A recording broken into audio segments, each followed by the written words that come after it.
Hello there and welcome to Just About Earth, where curiosity gets cozy, history lowers its voice, and the ancient world is allowed to keep a few of its secrets while we settle in for the evening. Tonight, we are drifting toward China. Not the China of crowded cities, bright rail stations, glass towers and busy streets, but a much older China. A China of mountains cut by human hands, caverns hidden under quiet hills, strange bronze faces rising from the soil, and enormous earth mounds resting in the landscape as if they had been trying very hard not to be noticed. This is a journey into one of the most intriguing questions in ancient history. Not a question with one simple answer, and certainly not one that can be wrapped up neatly like a parcel of tea cakes, though that would be very convenient. It is the question of whether ancient China may preserve traces of something older than the history we usually tell. Something forgotten. Something interrupted. Perhaps not a lost civilization in the dramatic sense of golden cities, flying machines, and people in very stylish robes pointing at star maps. Or perhaps, if we are feeling especially curious tonight, something closer to that than we expected. All across China, there are places that seem to ask awkward questions. There are unfinished stones so huge that even to date they make engineers pause for a moment. There are caverns carved beneath the earth with such scale and regularity that no one can look at them for long without wondering who had the patience, the manpower, and the purpose to make them. There are pyramidal mounds scattered near ancient capitals, often explained as imperial tombs, and yet still powerful enough in their shape and silence to stir the imagination. There are artifacts from Sanxingdui with wide eyes, towering forms, and bronze designs so unusual that they seem to have stepped in from a neighbouring version of history. And then there are the myths, those strange old stories of culture heroes, heavenly knowledge, floods, dragons, divine rulers, and the Yellow Emperor. Stories that sit somewhere between memory and imagination like an old map with half the rivers missing. Before we wander too far into this landscape, I should say gently that mystery is not the same thing as proof. A large stone does not automatically mean a vanished super-civilization. A strange mask does not mean visitors from the stars popped in, made a few bronze heads, and left without tidying up. History is full of real human beings doing difficult, brilliant, exhausting things with tools, organisation, skill, and a level of patience that most of us lose when a website takes more than 4 seconds to load. But there is also nothing wrong with asking questions carefully. Sometimes a mystery is not solved by dismissing it. Sometimes it is solved by walking around it slowly, looking at it from several sides, and admitting that the past may have been more complicated than the tidy little timeline we keep in our heads. So tonight, we will not rush. We will move softly from stone to cave, from earth mound to bronze face, from archaeology to legend, and from accepted history into the borderlands where possibility starts to hum quietly in the dark. We will not be trying to prove that everything came from one hidden empire, or that every ancient monument is a clue left behind by people with impossible machines.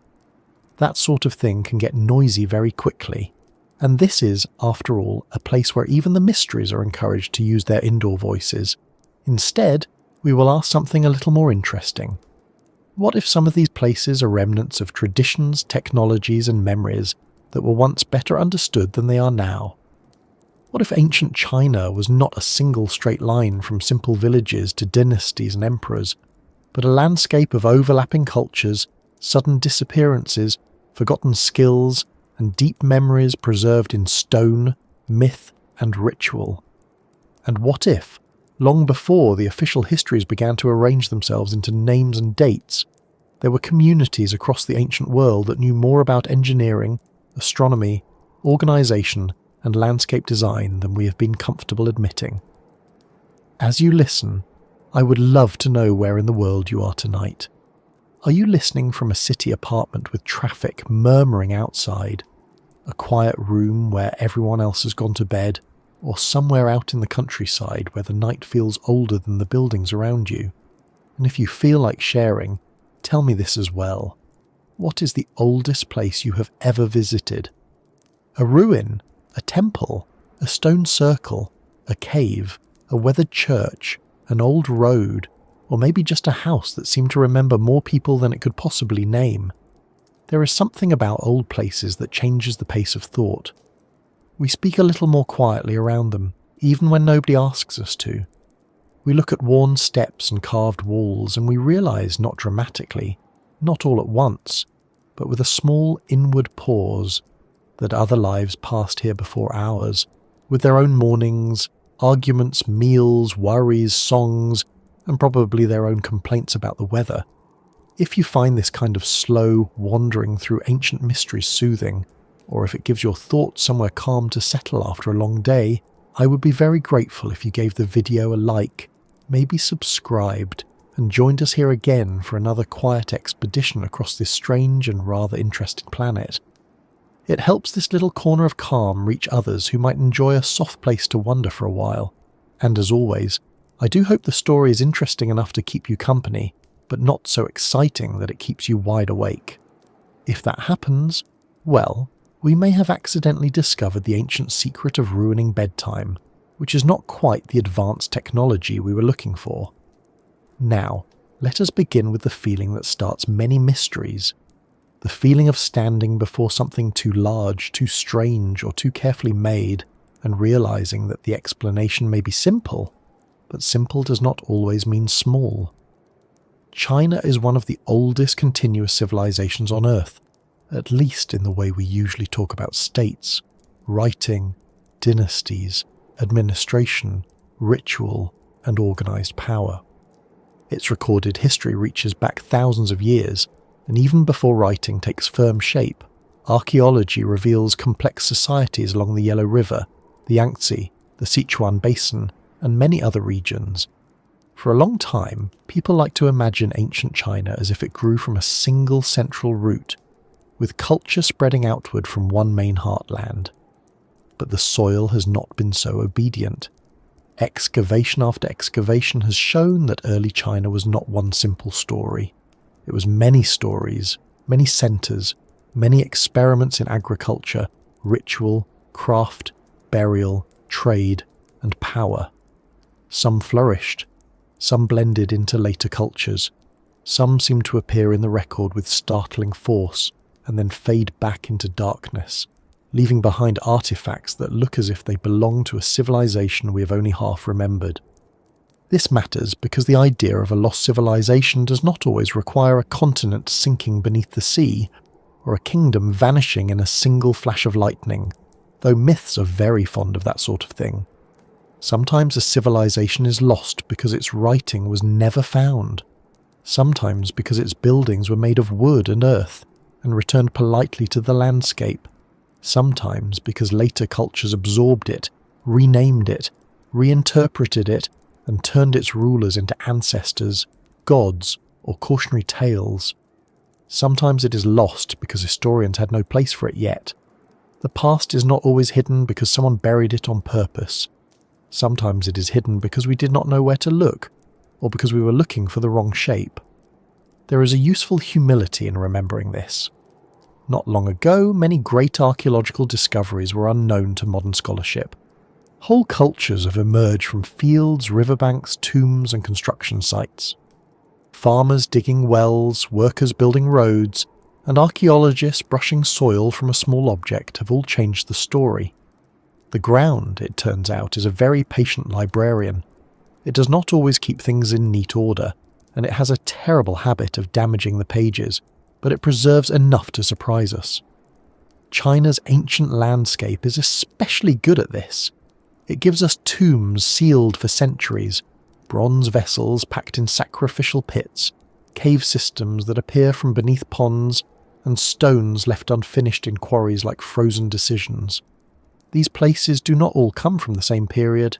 They do not all have the same purpose. It would be careless to gather them into one basket and say, there, obviously one vanished civilization did all of this. That would be tidy, and history is rarely tidy.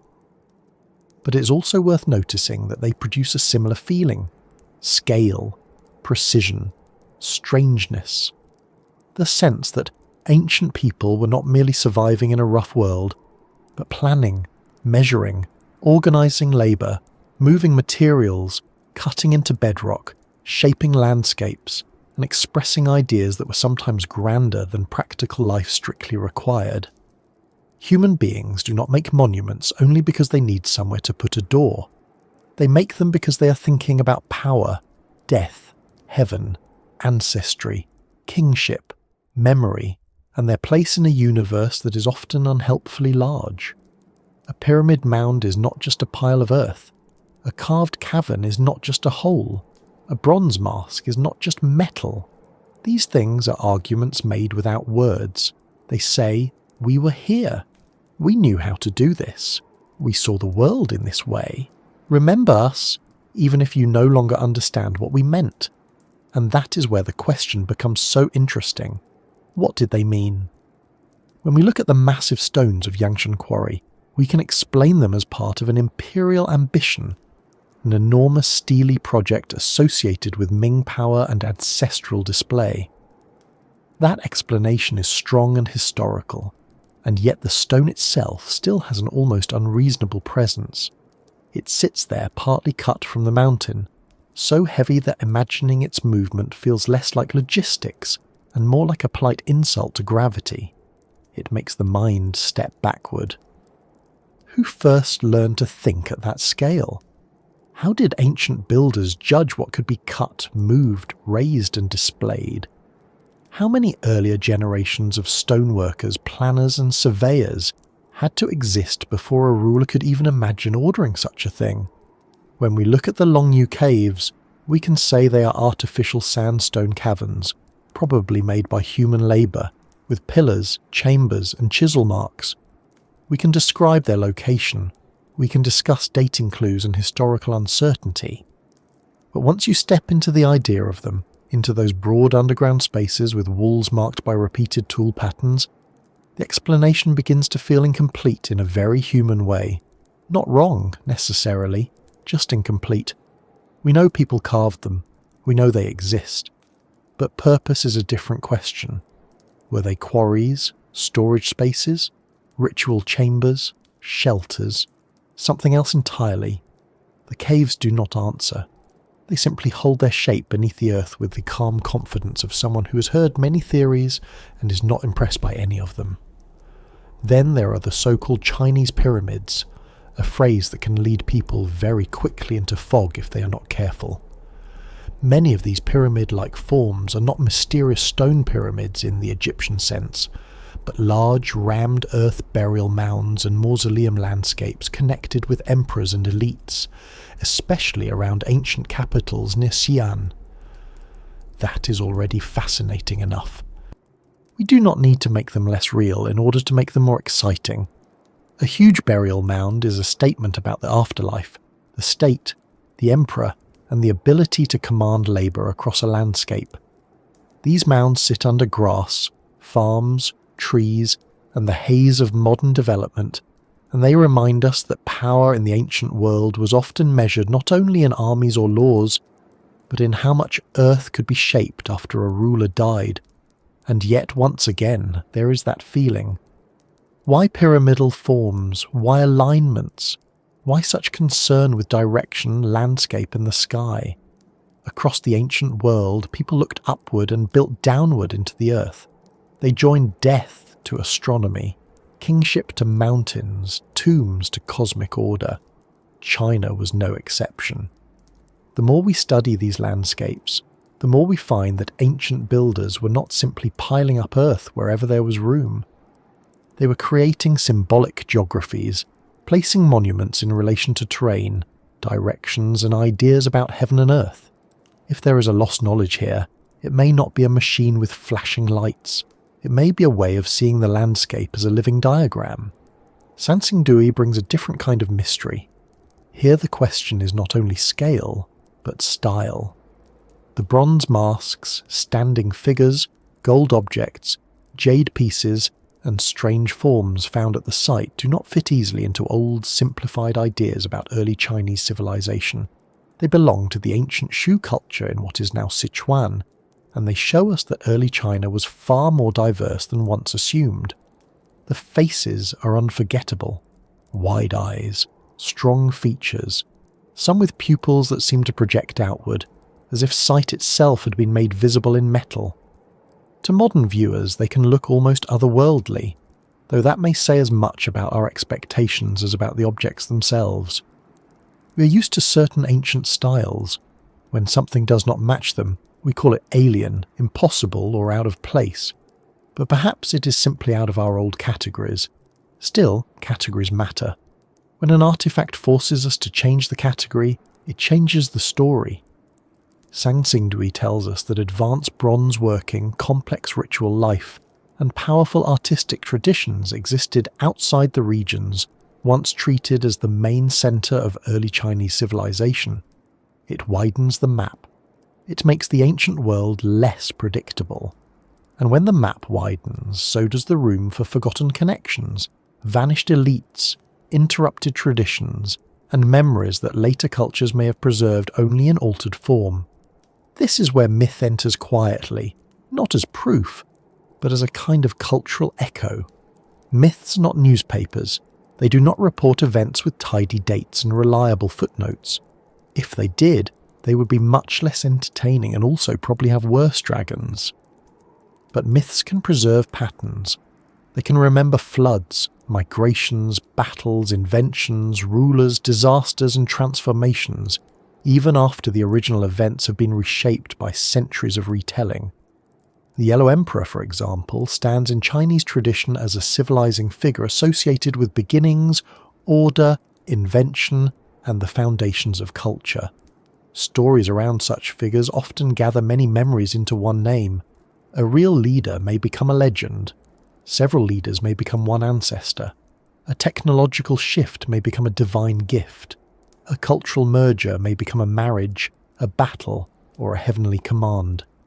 So when later stories speak of ancient rulers bringing knowledge, ordering the world, defeating chaos, or surviving great floods, we should not read them as simple historical records. But neither should we toss them aside like old wrapping paper. They may be telling us that people remembered a time of disruption. They may preserve the idea that civilization was once nearly lost and then restored. They may point, however, indirectly toward environmental disasters, social collapses, migrations, or the sudden disappearance of cultures whose names we no longer know. There are real reasons to take catastrophe seriously in ancient history. The Earth has never been a perfectly calm background for human ambition. Rivers change course, floods destroy settlements, droughts weaken states, earthquakes break cities, volcanoes alter climate, sea levels rise, cold periods strain agriculture. A civilization can spend centuries building its systems, rituals, fields, and monuments, and then find that the weather has developed other plans. We sometimes imagine collapse as a single dramatic moment, one terrible day when everything ends. Sometimes it is like that. More often, collapse is a process. A harvest fails. A trade route shifts. A river floods too often or not enough. Political authority weakens. People move away. Ritual centres are abandoned. The old skills no longer have patrons. The stories remain, but the workshops go quiet. If an advanced ancient culture disappeared in China before the better-known dynastic periods, what would be left?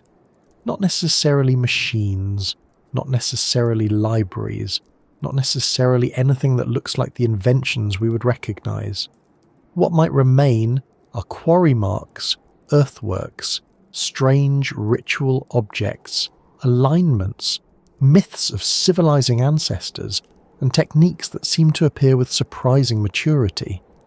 We might find signs of organization rather than gadgets, signs of planning rather than engines, signs of a world that had specialists, labor systems, mathematics of a practical kind, astronomical awareness, and rulers or priestly groups able to turn belief into construction.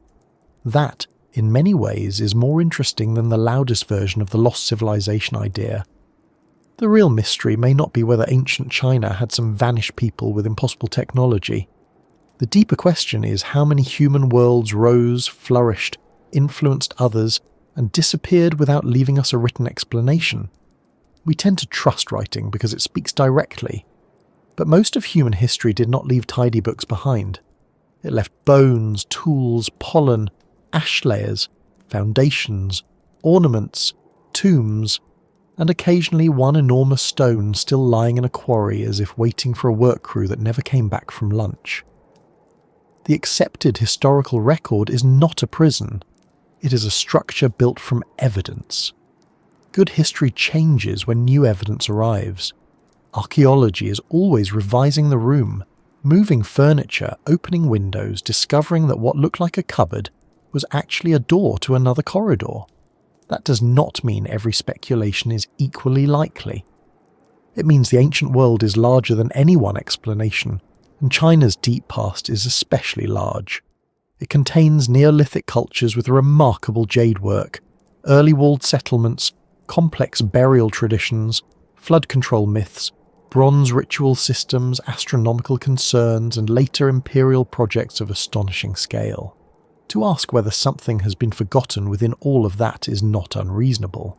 In fact, it would be surprising if nothing had been forgotten. Tonight then, we are not chasing certainty as if it were a bus we are late for.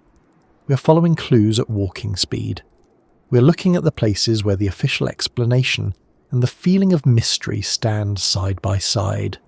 Sometimes the official explanation will be convincing. Sometimes it will be incomplete.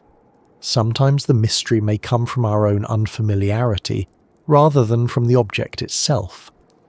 And sometimes perhaps we may find that an old story, a strange artifact, or a massive piece of worked stone opens a small gap in the wall of accepted history, just wide enough to feel a colder, older air moving through. The first place to stand is before stone, not delicate pottery, not a bronze face, not a myth written down long after the events it may remember, but stone on a scale that makes the body understand the question before the mind has finished forming it. Near Nanjing, at Yangshan Quarry, the mountain holds the remains of an unfinished imperial dream. 3 immense pieces were cut from the bedrock, intended for a stele so large that the finished monument would have been one of the most astonishing stone objects ever attempted. Even knowing the historical context, even understanding that Imperial China could command enormous labour and resources, the sight still does something strange to the imagination. It makes us wonder not only why someone ordered it, but what kind of engineering confidence made the order possible in the first place, and whether that confidence had roots far older than the dynasty that left the stones behind. The first thing to understand about Yangshan Quarry is that it does not look like a place where a small idea got out of hand. It looks like a place where a very large idea was given permission to become even larger, until eventually the mountain itself seems to have raised an eyebrow. Near Nanjing, on Yangshan Mountain, the old quarry sits with its unfinished stone still resting in the rock, enormous, silent, and slightly absurd in the way only abandoned imperial projects can be. It is one thing to say that a ruler wanted a memorial.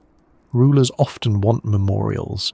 It is quite another thing to stand before the remains of a stone monument so large that the word memorial begins to feel a little underdressed. The quarry had a practical history long before it became famous for its giants. Stone from this region was used for construction around Nanjing for many centuries, and Nanjing itself was no ordinary city. It was a capital, a ceremonial centre, a place where power wanted to be seen in walls, gates, tombs, roads and monuments. When an empire builds, it does not simply build shelter. It builds messages. It tells everyone who passes through that authority has weight, and sometimes that weight is quite literal. A gate can say, "Enter carefully." A wall can say, "We are not easily moved." A tomb can say, "Even death must make room for rank and order." But at Yangshan, the message seems to have become almost too heavy to deliver. The usual explanation takes us to the early Ming dynasty. After the founding of the dynasty, Nanjing became a great imperial centre, and the Ming rulers began shaping the landscape around it, with the confidence of people who believed heaven, ancestry, and government were all part of the same serious conversation. The Hongwu Emperor, founder of the Ming, was buried at the Ming Xiaoling Mausoleum. His son, the Yongle Emperor, later ordered the creation of an enormous stele to honour him. A stele, in the Chinese tradition, was not just a stone slab with writing. It was a formal monument, a statement of virtue, achievement, legitimacy, and memory. It often stood on a pedestal, sometimes shaped as a tortoise-like creature called a bixi. With a body rising upward and a carved crown above, it was writing made monumental, a document that did not expect to be folded neatly into a drawer. At Yangshan, this memorial was not planned as a modest inscription. The workers began cutting 3 vast pieces from the living rock: a base, a tall body, and a head or crown. If completed and assembled, the monument would have stood at a height that still feels difficult to imagine, somewhere around the height of a modern building. And the weights involved are the sort of numbers that behave badly in the imagination. Thousands of tons, not hundreds, thousands. The base alone is often described with an estimated weight so large that moving it would not have been a construction problem so much as an argument with the planet. The body and crown were smaller only in the technical sense that a whale is smaller than a small ferry. The numbers do not make the stones easier to understand. They make them stranger, and yet, there they are.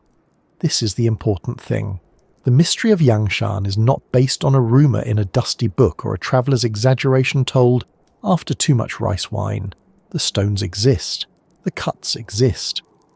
The intention exists in the landscape, whether one sees them as evidence of imperial overconfidence, forgotten engineering traditions, or a clue pointing toward older habits of megalithic construction. The first honest response is the same. Someone really tried. That attempt is what gives Yangshan its power. It is not a finished wonder like a pyramid or a temple facade, where success makes the whole thing feel inevitable. It is unfinished, and because it is unfinished, we can see the struggle. A completed monument often hides the labour that made it. Smooth surfaces, polished carvings, and ceremonial placement turn thousands of decisions into one clean image. But an unfinished monument leaves the workings exposed. It lets us see ambition before it became triumph. It lets us see the gap between what rulers command and what materials allow. In that gap, history becomes very human. Imagine the quarry at work, not as a fantasy of machines and bright sparks, but as a hard, organised, noisy place full of people, tools, orders, dust, sweat and calculation. Stonecutters marking the rock, supervisors measuring lines, labourers clearing debris, craftsmen listening for cracks, because stone has its own moods, and a bad fracture in the wrong place can turn months of labour into a very large mistake. The work would have required planning, not just brute force. It is easy to say ancient people used labour as if labour were a simple magic spell. Just add enough workers and enormous things happen. But anyone who has ever tried to organise even 6 people to choose a restaurant knows that manpower alone is not enough.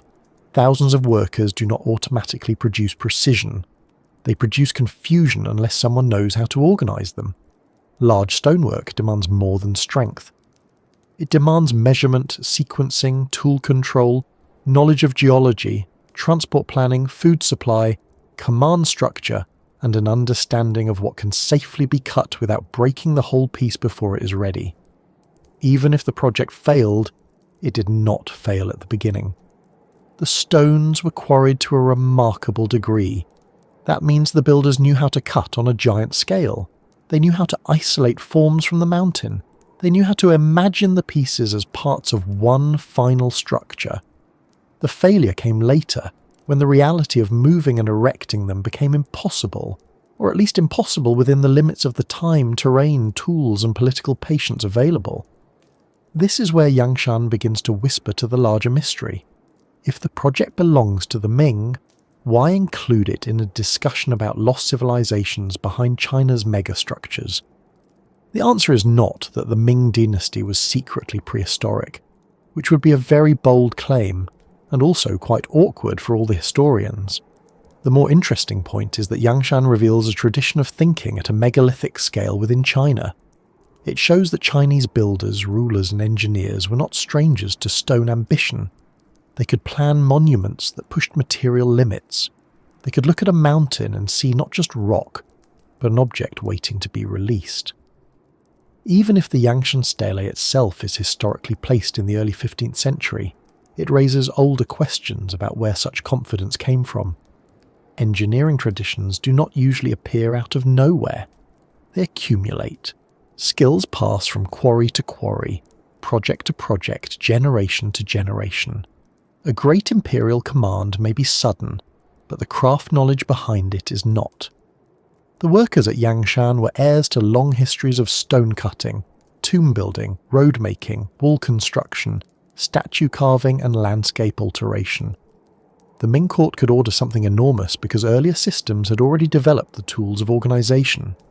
Behind the emperor's command stood centuries of practical knowledge, and behind those centuries may have stood older traditions still, some preserved, some transformed, some forgotten, except in technique. This is one of the quieter ways civilizations disappear.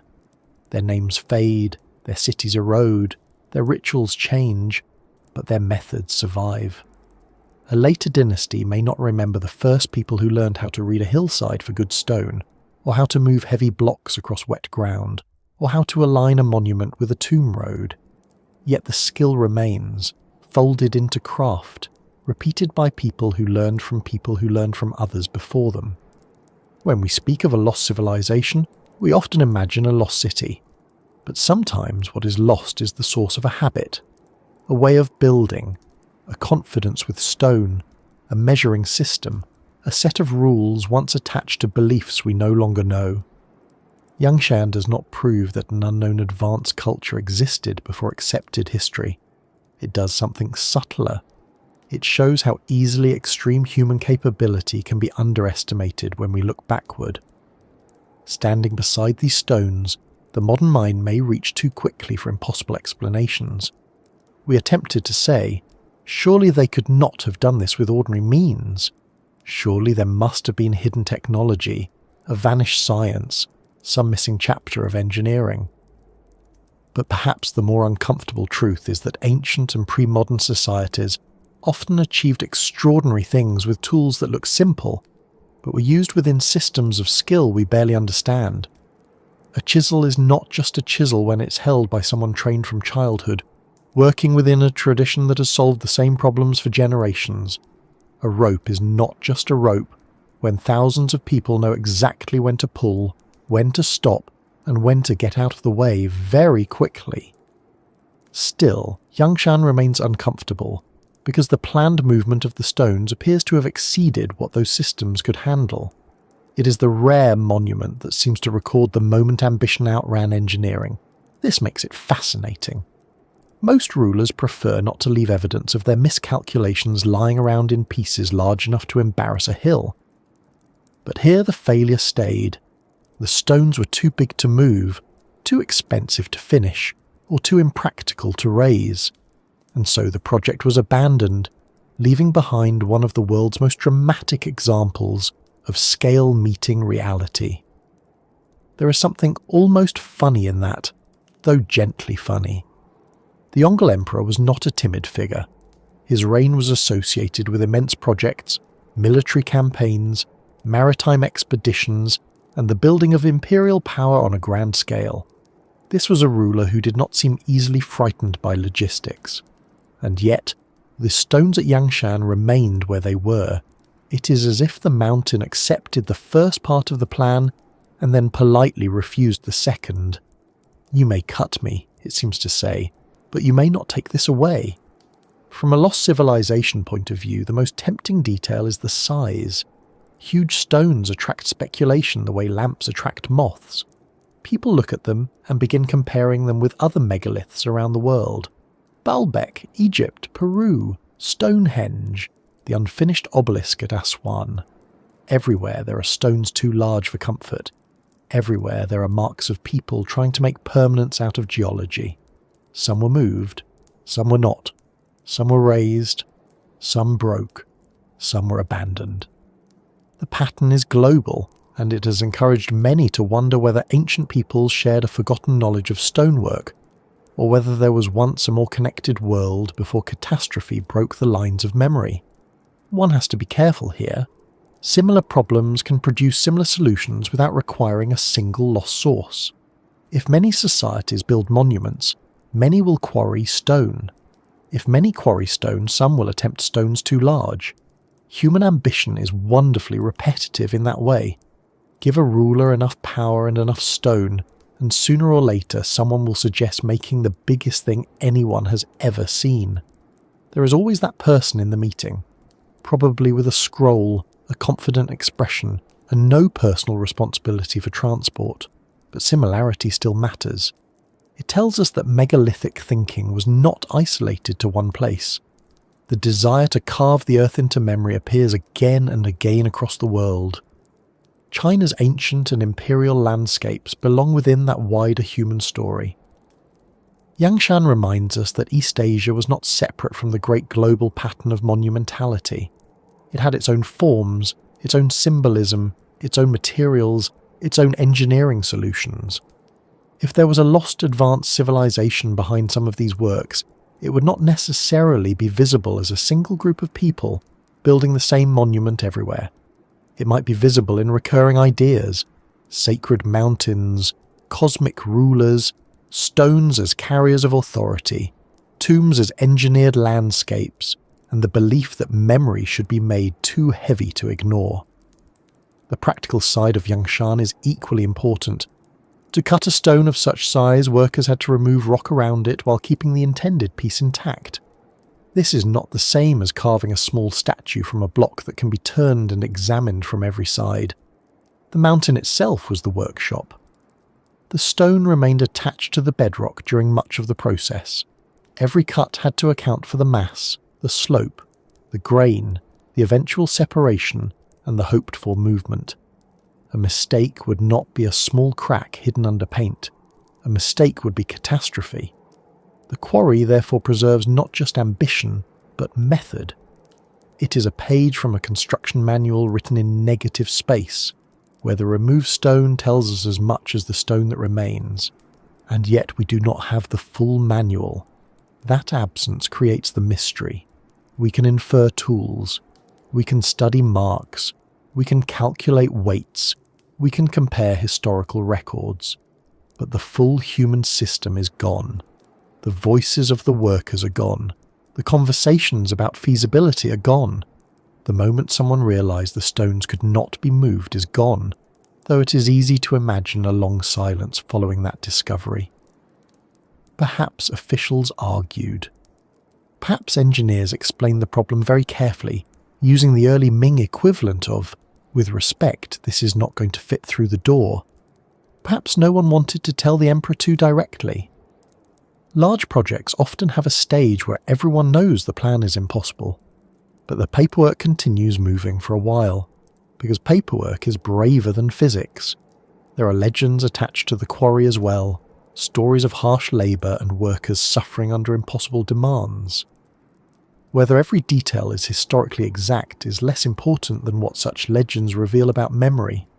People remembered Yangshan not simply as a technical site, but as a place of burden. Great monuments often have two histories, the official history of rulers and the unofficial history of those who paid for grandeur with their bodies. The stone may have been meant to honour an emperor, but the abandoned quarry also became a monument to labour. It tells us that advanced engineering, ancient or imperial, was never only about knowledge, it was also about power. Someone had to decide, someone had to command, someone had to obey, someone had to swing the tool until the day ended, and then begin again when the next day arrived. This matters when we think about lost civilizations.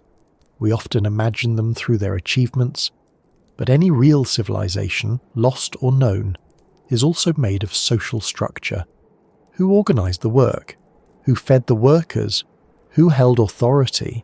Who measured the seasons? Who kept records? Who decided that a monument should be made at all? A society capable of building megastructures is not merely a society with clever engineers. It is a society with hierarchy, belief, surplus resources, specialists, and a reason powerful enough to turn ordinary labour into extraordinary construction. If ancient China contains traces of forgotten advanced cultures, the evidence may not be a single impossible object.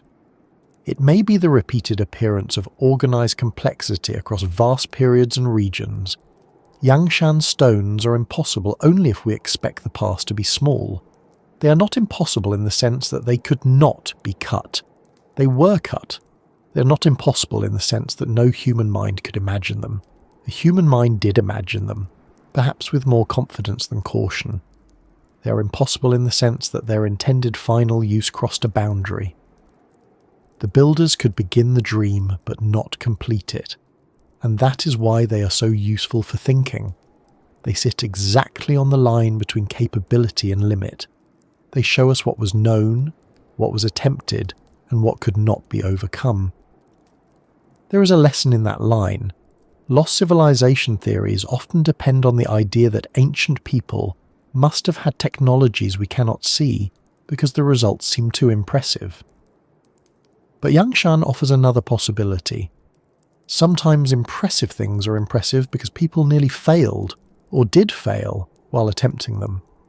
The unfinished state is not evidence against human engineering. It is evidence of engineering under pressure.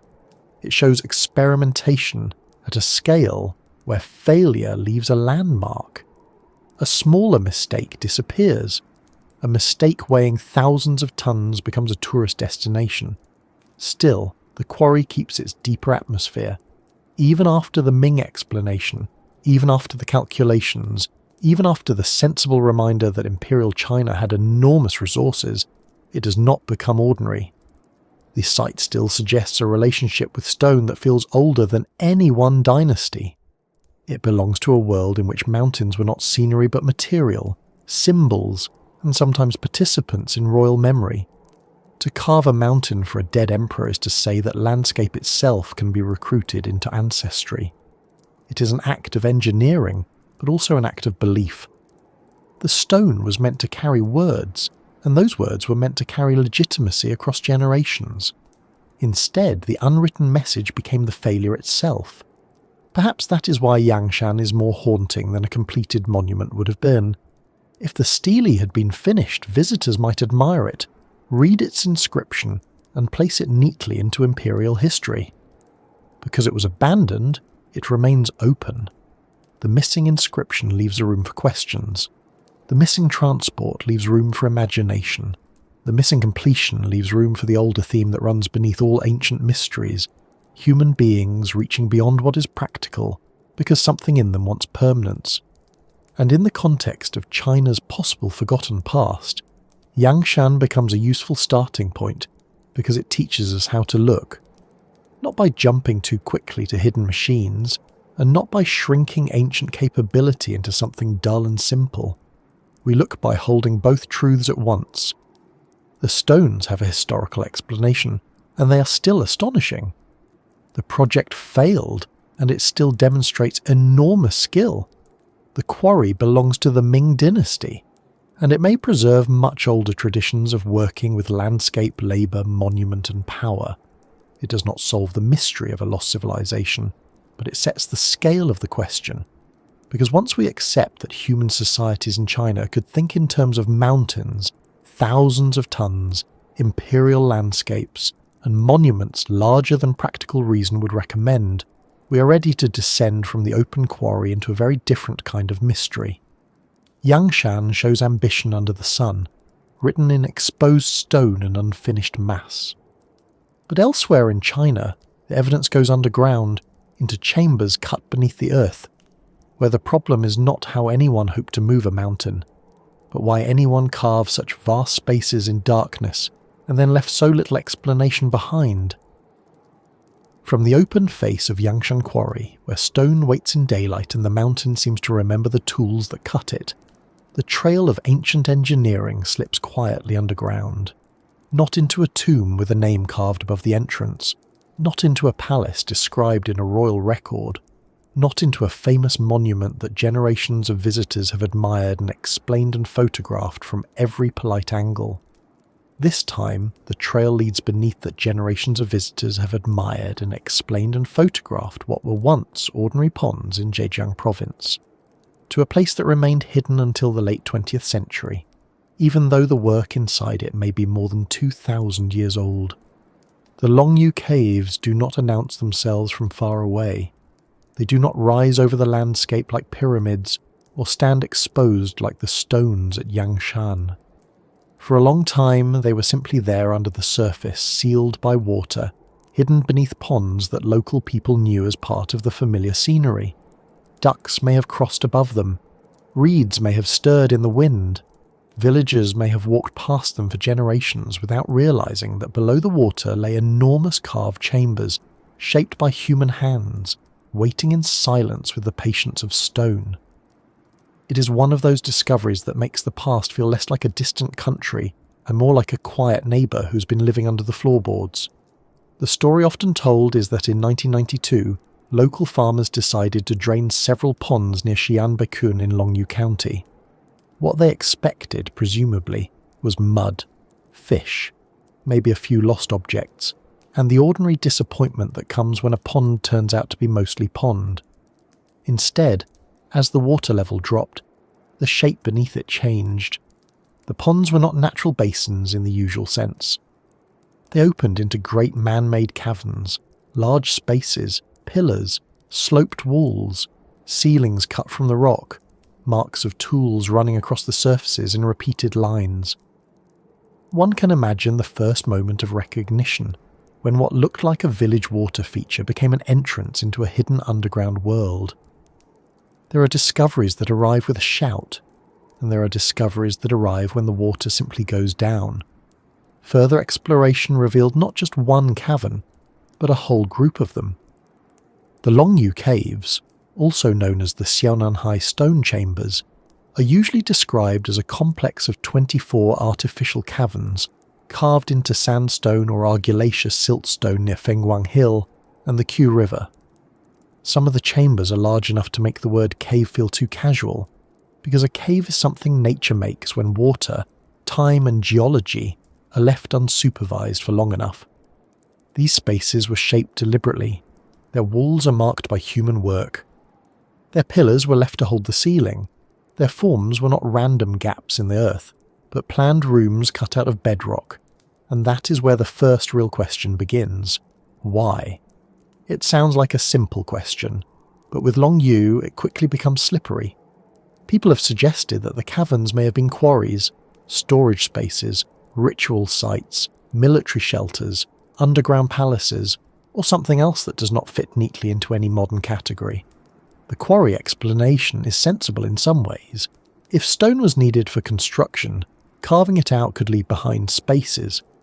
Many ancient and pre-modern underground sites began with the practical need to remove material, but Longyou resists a purely simple answer, at least in the way it feels. The surfaces are so carefully worked. The chambers are so large. The repeated tool marks run with such consistency that the space seems finished rather than merely emptied.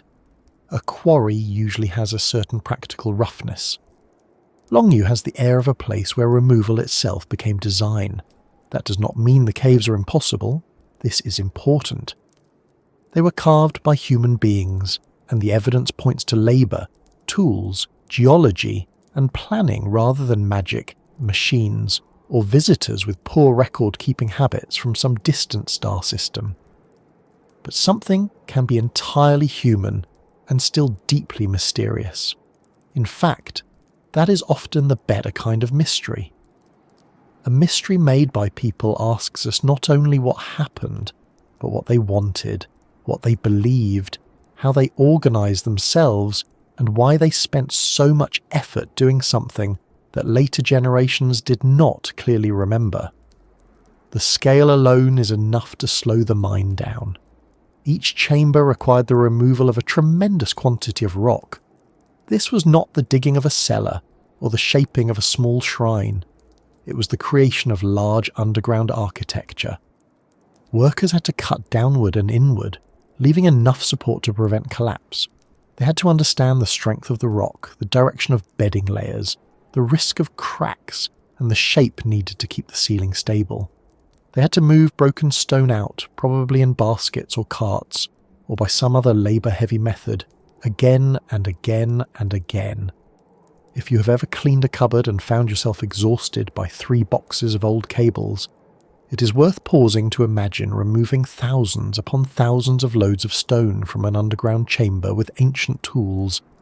Suddenly, the cupboard looks rather manageable. The caverns have pillars, and those pillars matter. In any underground excavation, empty space is useful only if it does not decide to become full again very suddenly. A chamber cut into rock must be balanced between openness and support. Too many pillars, and the room becomes cramped. Too few, and the roof may fail. The Longyou builders left supports that appear to have preserved the chambers for centuries, even under water, even under soil, even through all the quiet stresses of time.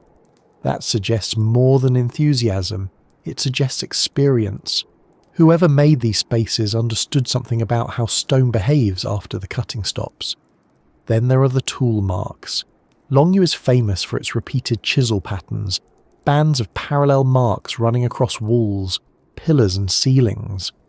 These marks are among the most striking features of the site because they give the caverns a texture that feels almost intentional, beyond mere excavation. They create a visual rhythm, not in the sense of decoration for decoration's sake, but in the sense that the workers did not simply hack at the rock until there was a hollow. They worked in courses, they left surfaces that show control. The marks are practical evidence, but they also make the space feel strangely ordered, as if the cave remembers the motion of each hand. It is possible that the repeated marks are simply the natural result of the method used. When workers cut stone systematically, the tools leave systematic patterns. A modern viewer may see decoration where the ancient worker saw efficiency. This happens often in archaeology. We are very good at making things symbolic when we do not have to do the work ourselves. A line that looks mysterious to us may have been, to the person who made it, just the best way to avoid dropping a ceiling on their head. Still, the consistency is remarkable. It suggests disciplined labour, shared technique, and a planned approach across multiple spaces. The absence of clear historical records is one of the reasons Longyou attracts speculation. A huge artificial cave complex, perhaps dating back around 2,000 years or more, and no obvious surviving text saying who ordered it, why it was made, or what happened there. For people used to history as a sequence of names and documents, this silence is frustrating. China has a rich written tradition, so when a major ancient work lacks a neat written explanation, the gap feels especially loud. But written records are uneven things. They survive by accident as much as by intention. They may ignore labour sites, local projects, ritual spaces outside the main political centres, or works whose purpose was obvious at the time and therefore not worth explaining. A project can be enormous and still vanish from paperwork. Anyone who has ever lost an important email in a crowded inbox may find this tragically believable. There are also many reasons why a place might not be recorded clearly. It may have been built by a regional authority rather than a central state. It may have belonged to a local culture whose records did not survive. It may have been known by a different name. It may have had a practical function that later became obsolete. It may have been deliberately flooded or abandoned. Or perhaps its records did exist once, written on bamboo, wood, silk, or paper, and the centuries simply ate them. History often depends on materials that are terribly bad at staying put. If we are exploring the possibility of a forgotten advanced civilization, Longyou is tempting because it combines scale, uncertainty, and skill. It is not one odd chamber. It is a complex. It is not a natural cave mistaken for architecture. It bears the marks of deliberate cutting.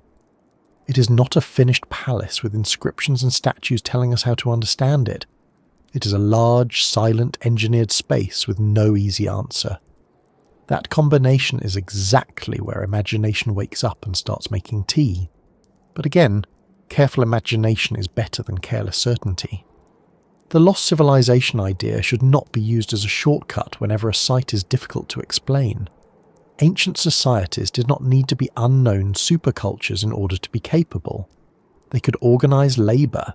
They could learn geology through long experience. They could carve underground spaces for reasons that made perfect sense in their world, even if those reasons did not survive in ours. The real question is not whether Longyou proved something impossible. It is what kind of society had the need, resources and technical knowledge to create it, and why that society's purpose has become so hard to recover. There is something almost unsettling about underground architecture. A monument on the surface speaks to the sky, to visitors, to enemies, to descendants.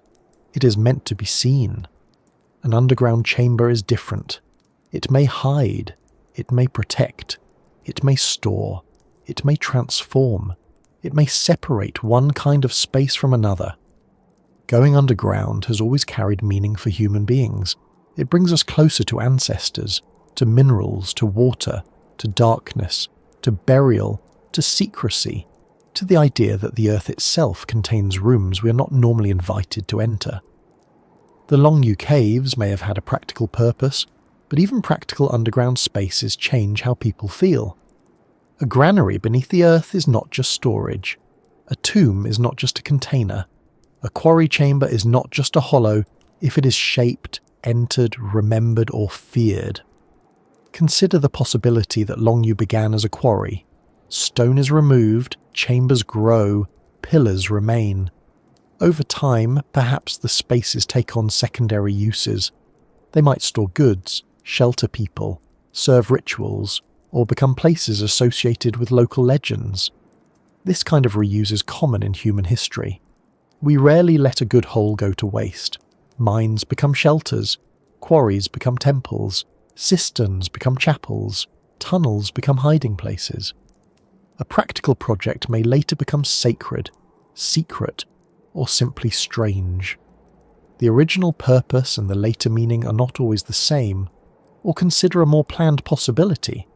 What if the caverns were designed from the beginning as underground chambers for storage, defense, ritual, or elite use? Then the questions become more demanding. Why so many? Why so large? Why carve them close together without simply connecting them into one easier network? Why leave them as separate chambers? Separate spaces may suggest separate functions, ownership, stages of use, or symbolic divisions. Or it may simply reflect how the excavation was managed. One group works here, another there. One pond covers one chamber, another covers the next. The practical and the symbolic can overlap so tightly in ancient construction that separating them is a bit like trying to separate tea from hot water after it has already brewed. The water itself is interesting. When rediscovered, the caverns were beneath ponds. Were they intentionally flooded? Did water accumulate later? Were the ponds known as ponds because the caves below had long ago filled and vanished from memory? Water can preserve and conceal. It can damage surfaces, but it can also protect spaces from casual destruction. A dry open cave might be reused, robbed, altered, or filled with rubbish. A flooded cavern becomes inaccessible. It slips out of daily use and into landscape. Local people may remember stories about deep ponds, strange echoes, or dangerous waters, but the architecture beneath becomes invisible. This is how a human-made place can return almost completely to nature without moving an inch. Longyou also invites comparison with other artificial cave and grotto traditions in China. China has many carved rock sites, including Buddhist grottos with statues, inscriptions, and devotional art. But Longyou is different in feel and uncertainty. It lacks the clear religious imagery of famous Buddhist cave temples. It is not obviously a sanctuary covered in carvings. Its power lies in form, not iconography. This makes it harder to categorize. When a cave wall has a Buddha carved into it, we are not left wondering whether it was a fish warehouse. Longyou gives us no such courtesy. This lack of obvious imagery is one reason the site can feel older than its proposed date, or at least older in atmosphere. A decorated temple tells us about a known religious system. A plain but carefully carved cavern leaves more room for speculation. We see labour without the label. We see architecture without explanation. The mind naturally starts asking whether the builders belong to a tradition whose symbols were not carved, not preserved, or not recognised by us. Perhaps their meaning was in the layout, the water, the number of chambers, the orientation, or the act of entering the earth itself.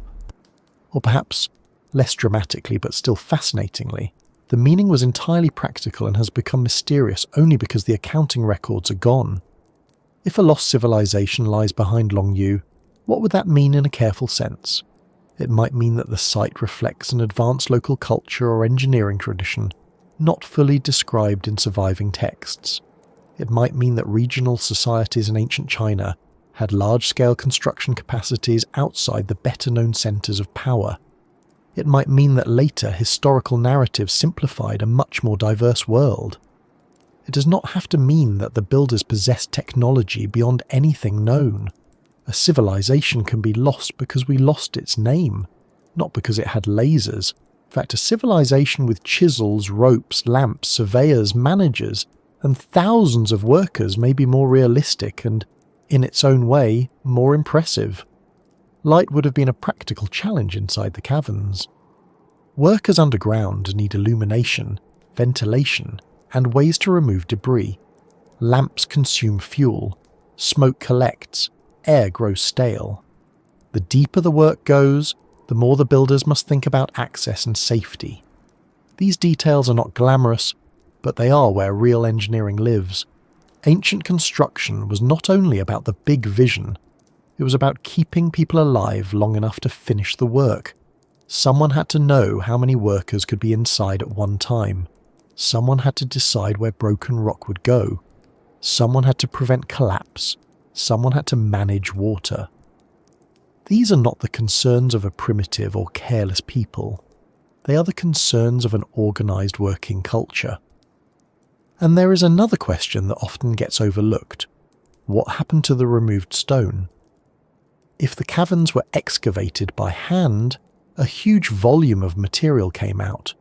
Was it used nearby? Was it transported for buildings, walls, embankments, or roads? Can traces of that stone be matched elsewhere? This is the kind of question archaeologists and geologists care about because it connects the hidden space to the surface world. A cave is not isolated from the society that made it. Every basket of stone carried out had to go somewhere. Every worker had to eat somewhere. Every tool had to be made, repaired, and replaced. A hidden site leaves visible ripples if we know how to look for them. The Longyou Caves are sometimes described in popular accounts as if they appeared from nowhere, made by unknown hands and then entirely forgotten. That is part of their appeal, but the reality is probably more gradual. They were made in a particular landscape by people who knew the rock and the river.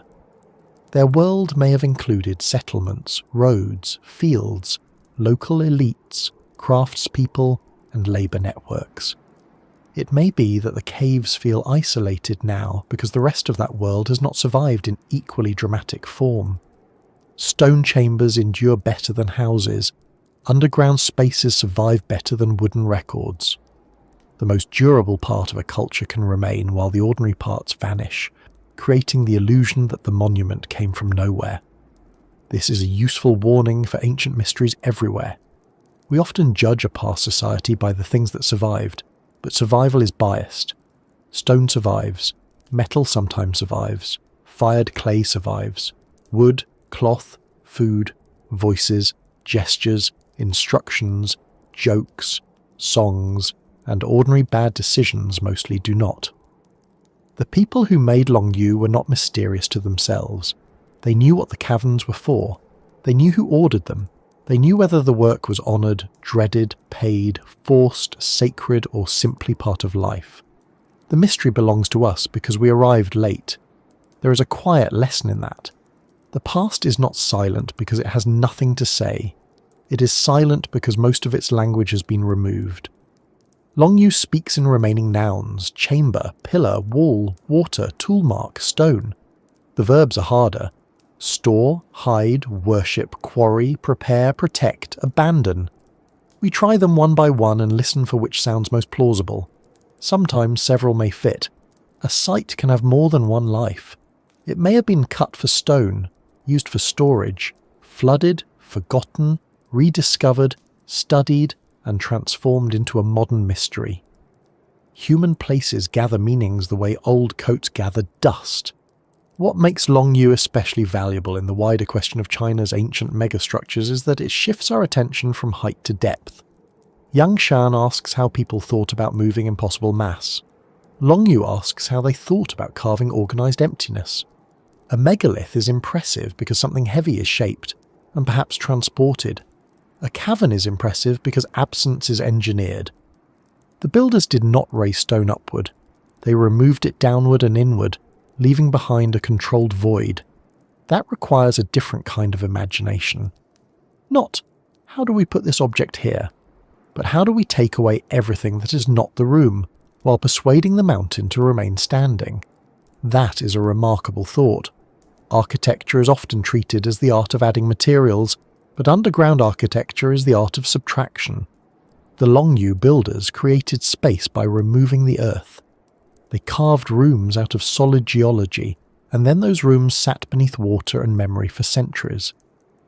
Whether their purpose was practical, ceremonial, military, or something we have not yet named, the result is a reminder that ancient engineering was not always visible from the horizon. Sometimes the most ambitious works were hidden, and the landscape above them continued calmly, as if nothing unusual were beneath it. If we are listening for echoes of a forgotten civilization, Longyou offers an echo with no clear words. It tells us that somewhere in ancient Zhejiang, people had the ability and reason to organize major underground excavation. It tells us that the written record, or at least the surviving written record, does not explain everything. It tells us that some ancient projects were large enough to astonish us, and yet obscure enough to disappear from common memory. And it tells us that the line between known history and lost history is not a wall. It is more like a pond surface. For a long time it reflects the sky, and then one day someone drains the water and finds a doorway. The mystery remains best approached with patience. Not every unknown purpose needs to become evidence of a vanished world-spanning culture, but not every conventional explanation should be allowed to flatten the wonder either.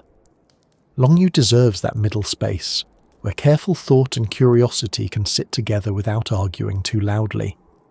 We can admire the labour, we can question the purpose, we can notice the engineering, we can admit what is not known, and we can wonder whether similar works, still hidden or misidentified, might remain elsewhere under fields, hills, reservoirs and quiet village ponds. China's landscape is vast, layered and old. It has been farmed, fought over, flooded, rebuilt, terraced, buried and renamed for thousands of years. Places vanish into it. A mound becomes a hill, a tomb becomes a field, a cave becomes a pond, a ritual centre becomes a village. The Longyou Caves show how easily a major ancient work can slip beneath the ordinary and stay there, not for a decade or a century, but for so long that when it returns people are unsure where to place it in the story. And once that thought settles in, the surface of the land begins to look different. A hill may not be just a hill. A line in the fields may not be only a boundary. A raised form beneath trees may not be natural at all. From the underground chambers of Longyou, the trail begins to rise again, not into exposed quarry stone this time, but toward the broad and quiet earth mounds scattered near ancient capitals, the great buried forms often called China's hidden pyramids, where emperors, ancestors, and perhaps much older ideas as to power and the sky were placed beneath layers of soil and silence. From the underground chambers of Longyou, the trail rises again into daylight, but not into anything that immediately looks dramatic.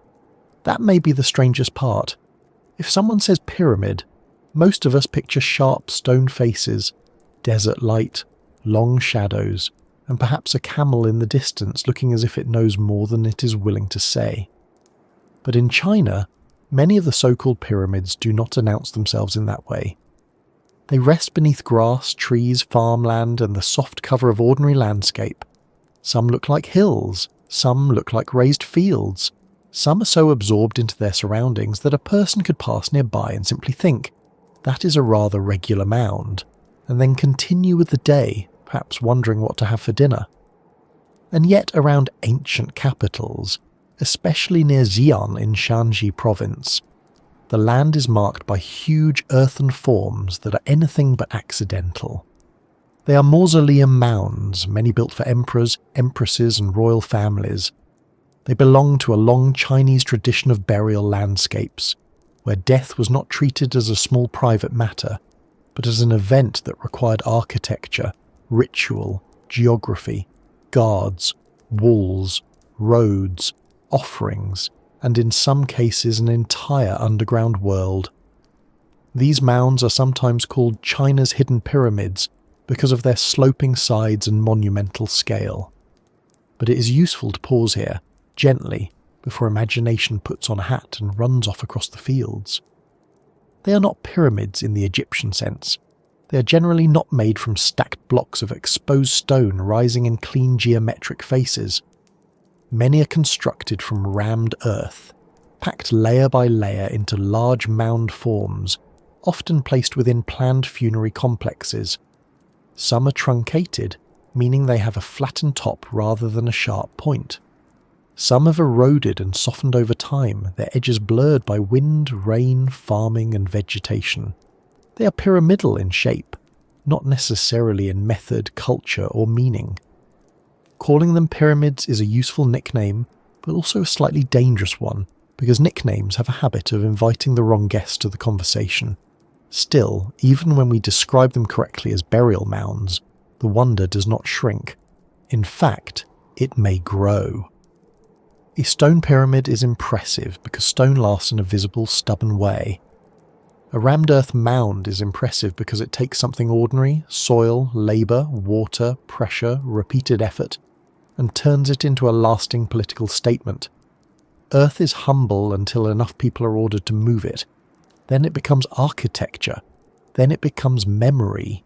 Then, if the ruler was ambitious enough, it becomes a hill that everyone else has to politely pretend is natural for the next 2,000 years. The most famous of these burial landscapes is the mausoleum of the first Qin emperor, Qin Shi Huang, the ruler who unified China in the 3rd century BCE. His tomb complex lies near Lishan Mountain, not far from Xi'an, and it is best known today because of the terracotta army discovered nearby in 1974. The soldiers, horses, chariots, and officers arranged in pits have become one of the great archaeological images of the modern world. They are so famous that the mound itself can sometimes fade into the background, which is quite an achievement for something so large. The emperor's burial mound still rises over the sealed tomb, and beneath it, according to ancient accounts and modern archaeological caution, may lie one of the most elaborate funerary constructions ever made. The records describe a tomb with palaces, towers, officials, rare objects, and rivers of mercury meant to represent the waterways of the empire. We do not know how much of that is literal, symbolic, exaggerated, or still waiting below the soil. The main tomb has not been fully excavated, partly because opening it could damage what remains inside. This is one of those cases where modern archaeology must practice restraint, which is a difficult thing when there may be an entire imperial afterlife beneath a mound. It is rather like being told there is a beautifully wrapped present on the table, but that opening it would make the present crumble into expensive dust. So everyone stands around being very professional and deeply tempted. But even without opening the central tomb, the wider complex tells us something important. The first emperor did not imagine death as disappearance. He imagined it as continuation. His empire, his military power, his courtly world, his cosmic authority, all of it had to be recreated or protected beneath the earth. This is not only burial, it is government translated into landscape. A state becomes a tomb, an army becomes clay. The emperor's authority continues underground, as if death were merely a change of address. This idea helps us understand the mounds around Xi'an and other ancient centres. They were not just places to put bodies, they were ordered worlds. The dead ruler's place in the cosmos had to be arranged properly. Orientation mattered. Enclosures mattered. Approach routes mattered.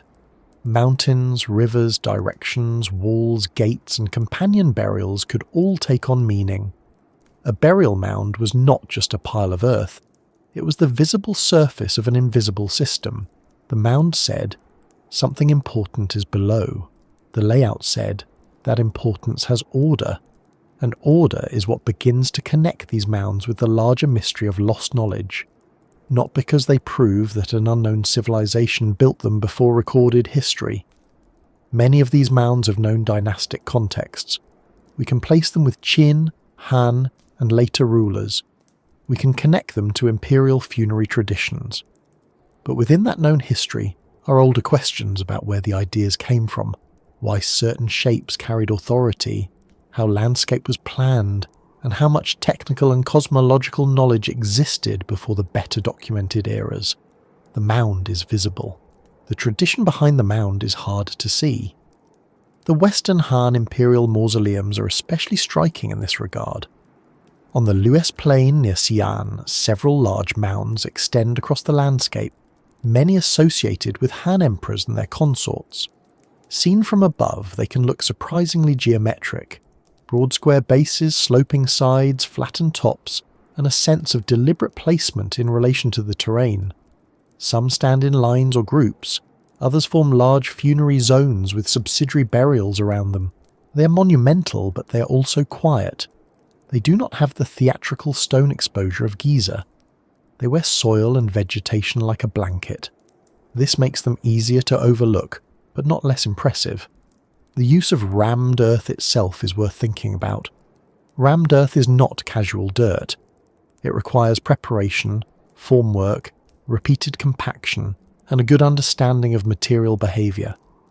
Ancient Chinese builders used rammed earth for walls, platforms, foundations, and city structures on a huge scale. The technique could produce durable, massive forms from local soil, especially in regions where Loess made earth construction practical. It was not glamorous in the way polished marble is glamorous, but it was extremely effective, and it tells us that ancient Chinese engineering was often based on a close knowledge of local materials. Where others might build with stone, Chinese builders often shaped earth into walls, terraces, palaces, and tombs, strong enough to outlast the dynasties that ordered them. A lost civilization, if one influenced these practices in some distant way, might not have left behind gleaming machines or impossible stone blocks. It might have left behind techniques of earth control, landscape planning, and symbolic geometry. It might have taught later cultures how to think of raised platforms as links between earth and heaven, or tombs as models of the cosmos, or rulers as beings whose bodies required geographic order after death. These are not small ideas. They are the kind of ideas that can survive by becoming tradition. Nobody has to remember the first teacher if everyone keeps repeating the lesson. That is one of the most interesting ways to look at China's hidden pyramids. They may not be evidence of a single unknown empire that built everything and vanished overnight, but they may preserve layers of older ritual thinking. The idea that height matters, that direction matters, that the dead ruler should be placed in relation to cosmic order, that the land itself can become a diagram of authority. These ideas likely developed over long periods through many regional cultures, experiments and beliefs, some of which are still only partly understood. By the time imperial dynasties used them in grand mausoleum landscapes, they may already have been ancient. If we go further back into Neolithic China, we find cultures that were already building ritual centres, shaping platforms, working jade with extraordinary skill, and placing burials in meaningful arrangements. The Hongshan culture in the northeast, the Liangzhu culture in the Yangtze Delta, and other early societies show that complex ritual life existed long before the first imperial dynasties. Some sites include raised platforms, altar-like constructions, elite burials, and alignments that suggest social hierarchy and cosmological ideas. These are not the same as the later imperial mounds near Xi'an, but they remind us that monumentality in China did not suddenly begin with emperors. It grew from a deep background of ritual landscapes and regional traditions.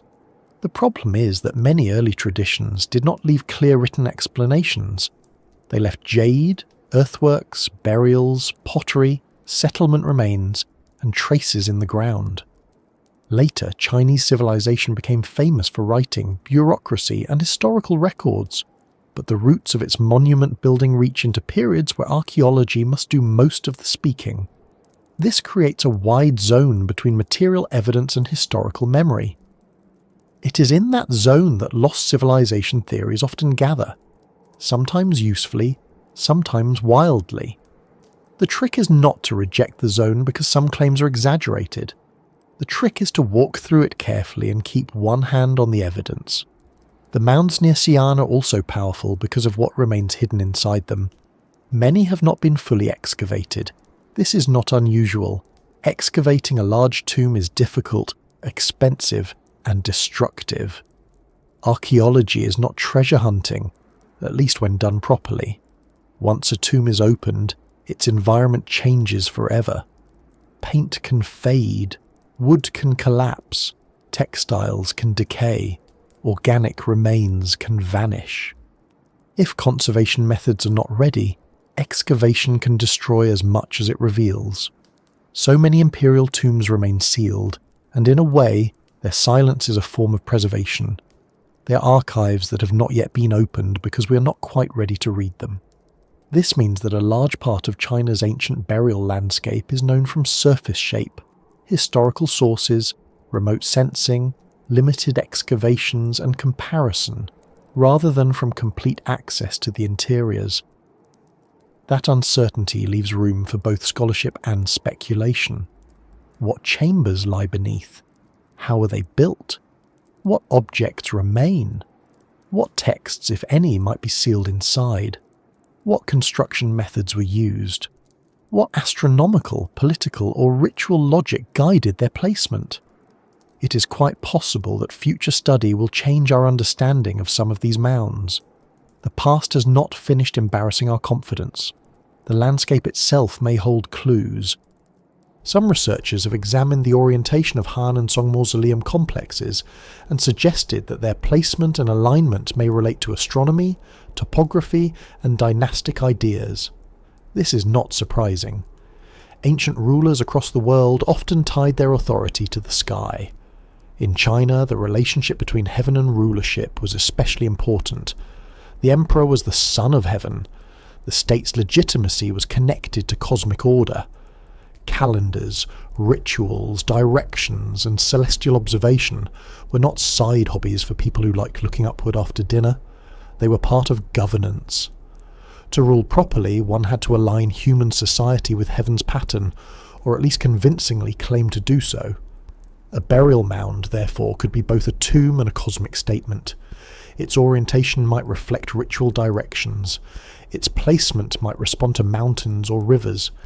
Its layout might mirror the capital, the court, or a symbolic universe. The dead ruler was not simply buried in the ground. He was positioned within an ordered cosmos. When we look at these mounds as just hills with tombs inside, we miss the mental world that made them necessary.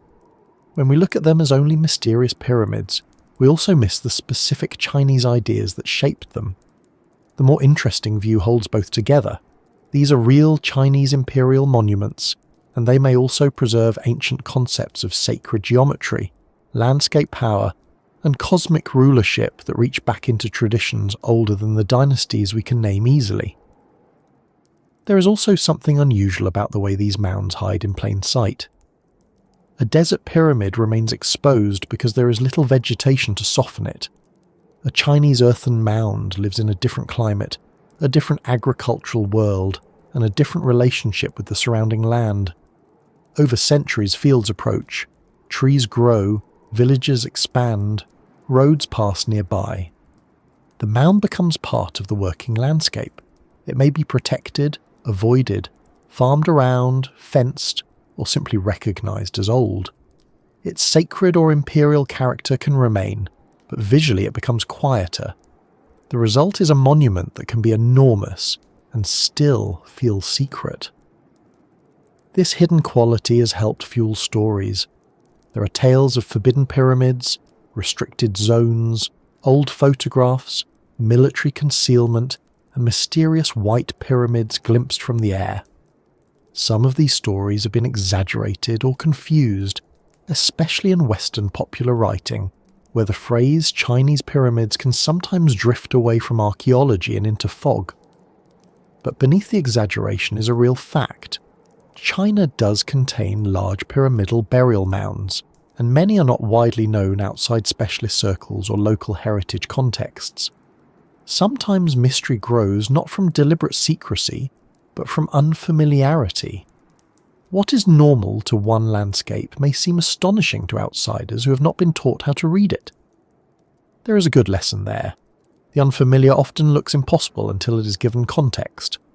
A mound in Shanxi may look like a lost pyramid if viewed from a satellite image without knowledge of Chinese imperial tombs. A rammed earth wall may look too large for ancient people if one does not know the long history of earth construction. A sealed mausoleum may seem suspiciously hidden if one does not understand conservation concerns and respect for burial sites. But context should not flatten wonder. Explanation is not the enemy of mystery. It is the path into a deeper one. Because once we understand these as mausoleum mounds, the real mystery becomes more human and more interesting. What kind of society devotes such labour to the dead? What beliefs make an emperor's tomb a landscape project?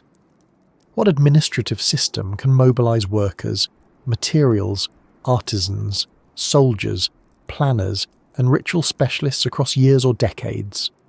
What fear of death, hope for continuity, or need for legitimacy turns the earth into a monument?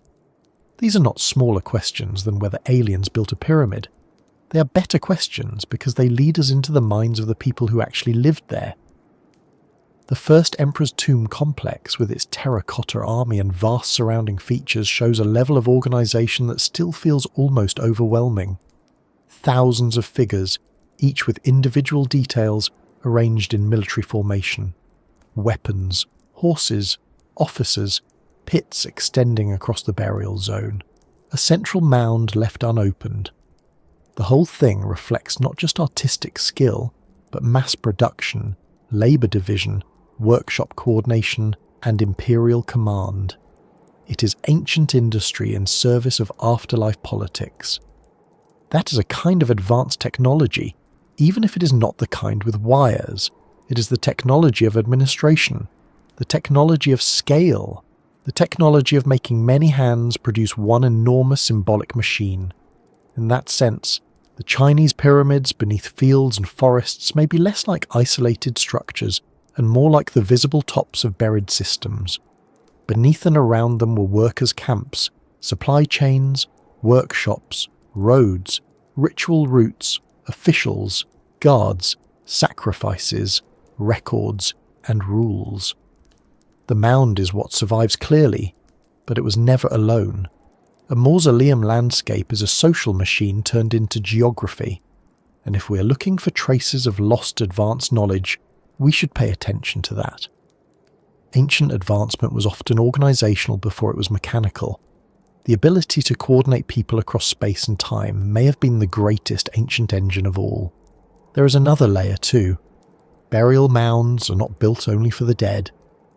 They are built for the living who see them.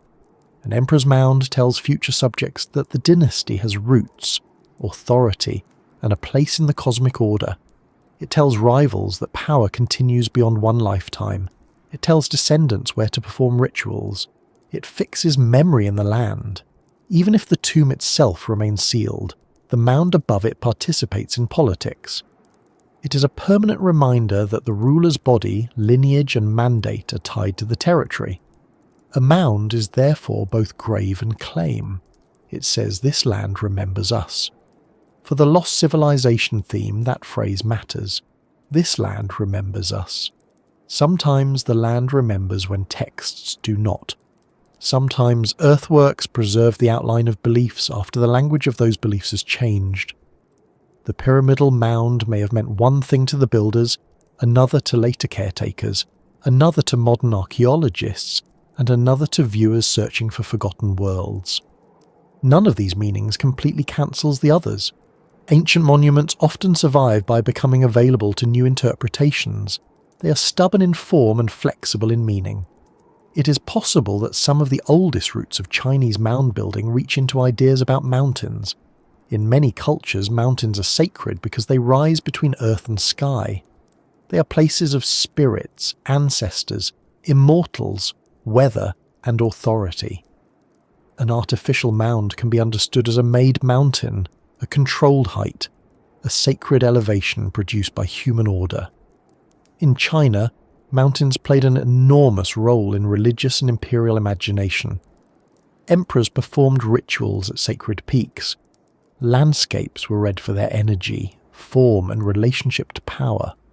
A burial mound, especially one placed with care, may be part of that long habit of treating elevation as meaningful. This does not require a vanished global pyramid civilization. Human beings everywhere notice mountains. We notice the sky. We notice that the dead go into the earth and that rulers like being higher than other people, even after death. Similar monument forms can emerge from similar human concerns. But China's mound tradition has its own character, tied to Chinese cosmology, ancestor ritual, imperial authority, and earth-building techniques. If there is a forgotten civilization behind it, it is likely not an outside force dropping pyramid ideas into China like a misplaced parcel. It is more likely an accumulation of local and regional traditions, some known, some unknown, that later dynasties inherited and magnified. The scale of these burial landscapes also reminds us that accepted history already contains wonders. We do not need to reject archaeology to feel astonished. The known facts are enough to make the mind quiet. A ruler begins a tomb while still alive. Thousands labour to create an underground and above-ground world. The mound rises year after year. Artisans produce objects no ordinary person may ever see. The dead are placed inside. The entrance is sealed. Guards, rituals, and memory remain. Centuries pass, dynasties fall, farmers work nearby, trees grow, roads change, modern planes cross overhead, and below the soil chambers still wait. That waiting is part of the power. The Chinese hidden pyramids are not only monuments of what was built, but of what remains unknown. They hold their interiors, their construction secrets, their damage, their treasures, and their absences. Some may be empty or robbed. Some may be intact. Some may contain texts or objects that change details of history. Some may confirm what scholars expect. Others may surprise everyone, because ancient tombs have a talent for doing that when least convenient. As we move through this landscape in thought, it becomes easier to see why these mounds have drawn the lost civilization imagination. They are large, they are ancient, many remain unexcavated. Their shapes resemble one of the most mysterious monument types in the world. They sit near places where Chinese civilization took powerful imperial form, but they also point backward toward older traditions of ritual landscape. They are both explained and unexplored. That combination is almost guaranteed to produce wonder. But the most careful wonder does not ask, what is the wildest thing we can believe? It asks, what does the evidence allow us to consider? The evidence allows us to consider a China with deep, varied, and technically skilled traditions of earth construction. It allows us to consider imperial states capable of organizing burial projects on astonishing scales. It allows us to consider that astronomy, geography, and cosmology may have shaped the placement of monuments. It allows us to consider that some ideas behind these forms are older than the records that describe them. It also allows us to consider that more remains hidden, not because anyone is hiding it in a dramatic modern sense, but because archaeology is slow, conservation is difficult, and the ground is very large. So the hidden pyramids beneath fields and forests do not give us a simple answer. They give us a landscape of questions. Not one pyramid, not one tomb, not one dynasty, but a long conversation between earth, death, power, and sky. They show us that ancient China did not merely build cities and walls, it built afterlives, it built memory into the ground, it gave rulers artificial mountains and surrounded them with symbolic worlds, and in doing so, it preserved traces of engineering knowledge, social organisation, and cosmological thinking that may reach much deeper than the names carved into later histories. From above, these mounds may look still and simple. From the ground, they may look like hills, but in the mind, once we understand them, they become doors. Not doors we can open casually, and certainly not doors we should force open just to satisfy curiosity before preservation is ready, but doors all the same. Behind them lies a world where emperors prepared for eternity with the help of builders, astronomers, ritual experts, soldiers, potters, labourers, and administrators. A world where the dead were given landscapes, not graves. A world where the shape of a mound could say that power rose from the earth and answered to heaven. And as these buried forms settle back into the distance, another kind of evidence begins to come forward. Not a mound, not a cave, not an unfinished stone, but objects pulled from sacrificial pits in Sichuan, objects with faces unlike anything expected, eyes that seem to stare past the neat boundaries of accepted history, bronze forms that made scholars rethink how diverse and strange early China truly was. By the time we leave the quiet earth mounds around the old capitals, it is tempting to think we have understood the shape of ancient China. Tombs, emperors, ritual roads, rammed earth, bronze vessels, ancestor worship, and all the solemn machinery of a civilization that liked its dead well organised. But then Sichuan enters the story, and the neat picture tilts a little. Not dramatically enough to fall off the table, but enough for the teacup to slide toward the edge. Sanxingdui does that to people. It sits near Guanghan, not far from Chengdu, in the Sichuan Basin, a region ringed by mountains and watered by rivers, a place that has long felt both connected to and separated from the Great Plains of northern China. For a long time, older ideas about Chinese civilization placed the main story along the Yellow River, where early dynasties, bronze traditions, writing, and state formation were thought to have gathered in a central current. Other regions were often treated as branches, margins, or later participants. Sanxingdui made that old picture much harder to keep. It did not simply add another site to the map, it opened a different room in the house, one filled with bronze faces staring back at the visitor as if to say, "You forgot about us, didn't you?" The first discoveries came gradually. Local finds appeared before the site became world famous, but the moment that truly changed its reputation came in 1986, when two large pits were excavated and revealed a collection of objects unlike almost anything known from ancient China. Bronze heads, huge masks, gold pieces, jade objects, ivory, burned and broken artifacts placed together in ways that suggested ritual activity rather than ordinary disposal. These were not the leftovers of a household. They were not a pile of misplaced tools. They were the remains of ceremonies, offerings, transformations, or endings whose full meaning is still debated. The objects seem to have been deliberately damaged, burned, and buried, which gives the whole discovery a feeling not of accident but of event. And then, decades later, new excavations found more pits, more objects, more fragments, and more reasons to admit that Sanxingdui was not a small local curiosity. It was a major centre of Bronze Age culture. The new discoveries from the early 21st century did not close the mystery. They widened it. Archaeology is sometimes like that.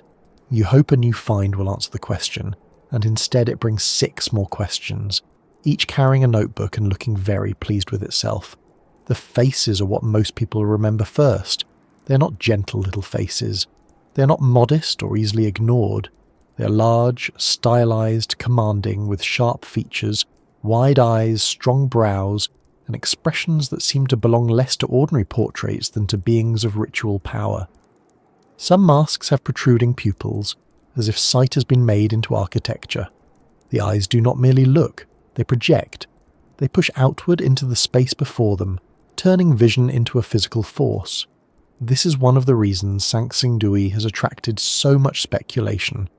To modern viewers, the faces can seem almost alien, but alien, in this case, may simply mean that they do not fit the style we expected, and history has a way of punishing expectations. It is worth being careful here. The Sanxingdui masks are not evidence of visitors from another planet. They are evidence of a human culture with a visual language powerful enough to unsettle people thousands of years later. That is quite enough. In fact, it may be more impressive. If something looks otherworldly but was made by human hands, then the question becomes not who came from the stars, but what world did these people see around them? What ancestors, spirits, rulers, gods or cosmic forces required faces like this? What did eyes mean to them? What kind of presence was being represented? The ancient Shu culture associated with Sanxingdui seems to have developed in the Sichuan basin, with its own traditions, materials and ritual systems. It was not a weak imitation of the Bronze Age cultures farther north. Its bronzes were different, its forms were different, its symbolic world seems to have been different. That matters because it tells us early China was not a single cultural machine, producing one style of civilization from one centre. It was a network of regions, some connected, some distinct, some exchanging objects and ideas, some developing in surprising directions. Sanxingdui is not out of place because it does not belong in China. It is out of place only if our idea of ancient China was too narrow. The bronze standing figure is one of the most remarkable objects from the site. Tall, rigid, formal, and dressed in elaborate clothing, it holds its arms in a gesture that has led to many interpretations. Perhaps the figure once held an object. Perhaps it represented a priest, king, shaman, deity, or ritual specialist. Whatever the exact identity, it is not casual art. It is official in feeling, ceremonial in posture, and technically ambitious. Large bronze casting is not an easy craft. It requires mining or acquiring metal, preparing moulds, controlling heat, organising specialised workshops, and knowing how a material behaves when it turns from liquid brilliance into solid form. A big bronze figure is not made by someone having a clever afternoon. It is made by a society with resources, knowledge and ritual reasons powerful enough to justify the labour. Then there are the bronze trees. These are among the strangest and most beautiful objects associated with Sanxingdui. A bronze tree rising in tiers, with branches, birds, ornaments and curling forms, does not look like a simple copy of a plant. It looks like a model of a sacred relationship between earth, sky and living forces. Trees appear in many ancient cosmologies as links between worlds. Their roots go down, their trunks stand in the human realm, their branches reach upward. Birds move through their crowns. Light touches them first in the morning. It is not hard to understand why a culture might make a tree into a cosmic symbol. What is harder is knowing exactly what Sanxingdui meant by it. Was it connected to the sun, ancestors, spirits, a mythic tree, a ritual performance? The object seems to answer yes in a language we cannot quite translate. Gold also plays a role. Gold masks and gold-covered faces create a different effect from bronze alone. Gold catches light in a way that feels alive even when the object is still. A face with gold on it changes from representation to presence. It becomes something that might glow in firelight, something seen during ceremony, something perhaps meant to transform the identity of whoever wore it, or whatever it covered. We should not assume we know the exact ritual use, but we can feel the logic. Gold is rare, bright, resistant to decay, and visually powerful. If you want to mark something as more than ordinary, Gold is very good at volunteering for the task. The pits themselves are as important as the objects. They were not simply storage holes. Many artifacts appear to have been burned, broken and buried in deliberate deposits. This has led to interpretations involving sacrifice, ritual disposal, crisis ceremonies, or the closing of one phase of religious life. It is one thing to make a precious object. It is another to break it and bury it. That act tells us that value was not only in preservation, sometimes value was in transformation. An object might be destroyed not because it was worthless, but because destruction was part of its purpose. Fire, breaking and burial can send things out of ordinary use and into the realm of the sacred, the ancestral or the unseen. It is a difficult idea for a modern museum culture, because we often treat preservation as the highest form of respect. Ancient ritual did not always agree.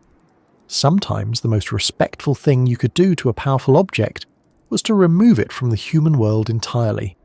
This brings us back to the idea of a lost civilization. Sanxingdui is not lost in the sense that it was completely unknown after its disappearance. Later traditions remembered the ancient kingdom of Shu in various ways, though not with the clarity we might wish. But as an archaeological culture, Sanxingdui shows us a world that was largely missing from the old written-centred narrative. It had advanced bronze technology, elaborate ritual objects, long-distance connections, elite organisation, and a visual system unlike the better-known Shang bronzes of the Central Plains. It flourished, and then its major ritual centre seems to have declined or been abandoned, with later cultural development shifting towards sites such as Jinsha near Chengdu. That is not a simple vanishing act, but it is a kind of transformation.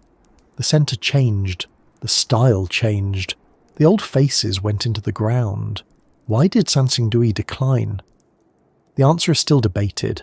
Environmental change, river shifts, flooding, social conflict, migration, political reorganisation, ritual transformation, and economic changes have all been discussed in various ways. The Sichuan Basin is shaped by water and mountains, and rivers can be generous until they are not. A city or ceremonial centre depends on its landscape. If water systems shift, if floods damage settlement patterns, if trade routes change, or if political power moves, even a major centre can lose its role. Collapse does not always mean everyone dies or disappears. Sometimes people move, sometimes rituals are transferred, sometimes a culture changes so much that archaeologists give the next phase a different name. Still, from the viewpoint of memory, that can feel like disappearance. Imagine a ritual centre alive with firelight, bronze, ivory, music, smoke, officials or priests and people carrying offerings. Imagine masks displayed, lifted, worn or placed, where they could stare across a ceremony. Imagine a bronze tree catching light. Imagine gold surfaces flashing in the dark. Then imagine the objects broken, burned, buried, sealed. The place quiets. Generations pass. New centres rise. Old meanings fade.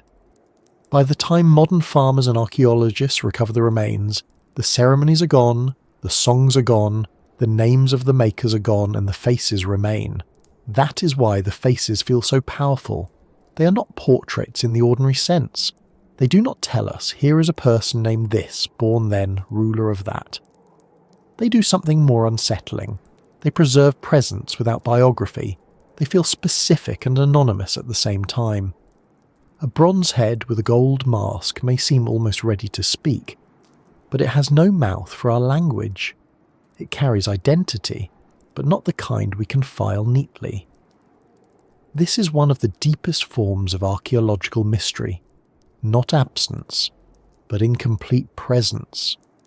Something is definitely there. We simply do not know how to meet it properly.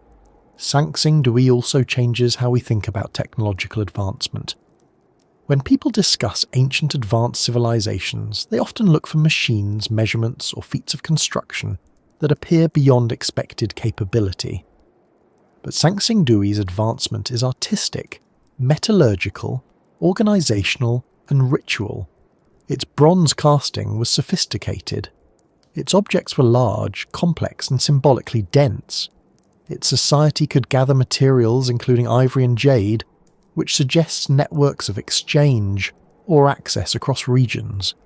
It could produce artifacts that required specialized knowledge and coordinated labor.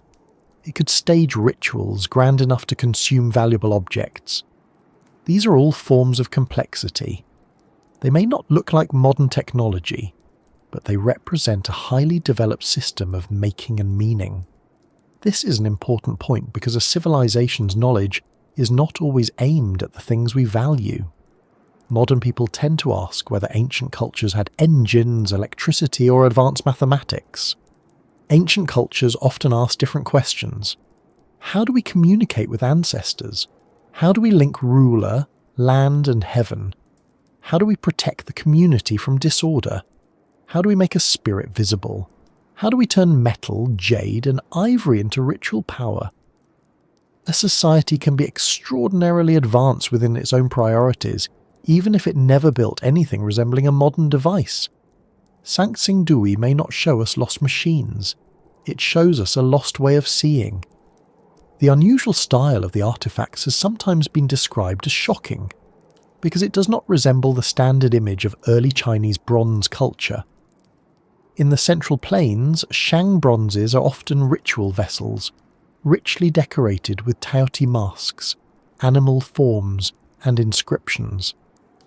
At Sanxingdui, although there are connections and shared Bronze Age technologies, the emphasis is different.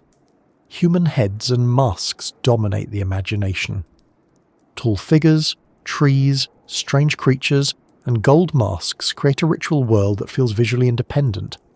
This does not mean Sanxingdui had no contact with other regions. It likely did. Cultures rarely develop in perfect isolation. But contact is not the same as sameness. Sanxingdui took part in the broader Bronze Age world while speaking with its own accent. That accent may be the reason it seems to modern viewers like a message from outside accepted history. In truth, it may be a message from inside history that we had not learned to hear. That is a gentler and more useful way to frame it. The faces should not quite exist only if we assume the ancient world was simpler, more uniform, and more predictable than it was. Once we accept that early China contained multiple powerful traditions, the faces no longer violate history, they enlarge it. There is also a psychological reason Sanxingdui feels so strange. Human beings are deeply responsive to faces. We are built to read them. A slight change in eyes or mouth can make us feel welcomed, threatened, watched, or confused. The Sanxingdui masks exaggerate the very features our brains care about most. The eyes are large or protruding. The ears may be extended. The brows are strong. The mouths are stylized and restrained. They are face enough to trigger recognition, but unfamiliar enough to prevent comfort. They sit in the uncanny space between human, ancestor, spirit, and symbol. Not monsters exactly, not ordinary people, something with a role. And perhaps that was the point. Ritual art often does not aim to comfort. It aims to transform attention. It makes the viewer aware that they are not in ordinary life anymore. A mask is a tool for changing presence. Put a mask on a person, and that person becomes more than themselves, or other than themselves, at least for the duration of the ceremony. Make the mask enormous, cast it in bronze, give it impossible eyes, cover parts of it with gold, and it becomes a presence even without a wearer. It becomes something that watches, something that holds power, something that survives the person who made it. The absence of a deciphered written record from Sanxingdui adds to this effect. If there were long inscriptions explaining the names of gods, kings, rituals, and events, the mystery would change shape. It might still be fascinating, but less open. Instead, the objects must speak through form, context, and comparison. Archaeologists study the pits, the layers, the materials, the damage, the tool marks, the casting methods, the relationships between objects. Each detail helps, but the full story remains out of reach. We know enough to be astonished, not enough to be satisfied. This is exactly where the lost civilization idea becomes both tempting and dangerous. Tempting, because Sanxingdui really did reveal an advanced cultural world that had been underrepresented in older narratives. Dangerous, because the word lost can encourage people to imagine that nothing is known, or that ordinary archaeology cannot explain anything. The better view is more balanced. Sanxingdui is not a fantasy civilization. It is real. It is excavated. It is studied. It is increasingly understood as part of the ancient Shu tradition and the wider story of early China's regional diversity. But it is also genuinely mysterious in purpose, symbolism, and historical transition. It is a lost world in the sense that much of its meaning disappeared before we arrived. And that may be the most realistic kind of lost civilization. Not a place erased so completely that only legends remain, and not a place so well documented that nothing is uncertain. Sanxingdui sits in between. It gives us objects but not explanations, skill but not names, faces but not voices. It shows us that ancient China contained powerful traditions outside the old central narrative, traditions capable of producing art and ritual technology so distinctive that they still feel like a challenge. There is a quiet humility in standing before Sanxingdui. The objects do not ask us to believe every speculation. They ask us to widen the frame. They remind us that history is not one road, but a landscape of roads, some paved and recorded, others overgrown, broken, or hidden beneath later fields. The Sichuan Basin was not waiting passively for civilization to arrive from elsewhere. It was producing its own complex world, its own symbols, its own ritual authority, its own bronze language. If that world later changed, merged, moved, or lost its central place, then the loss is not evidence of weakness. It is evidence that civilizations are living things, and living things transform. The faces remain because bronze is stubborn. Organic materials vanished, buildings decayed. Words were lost. The sound of ceremonies disappeared into air, but the bronze heads and masks endured, even after breaking, burning, burial, and centuries underground. They came back not as complete explanations, but as witnesses, and witnesses do not always tell us everything. Sometimes they simply sit across from us and make it impossible to keep telling the old story in the old way. So Sanxingdui does not prove that a highly advanced prehistoric civilization built all of China's mysteries and vanished in one catastrophe. It does something more useful. It proves that major ancient cultures can be forgotten, underestimated, or misunderstood until the ground opens.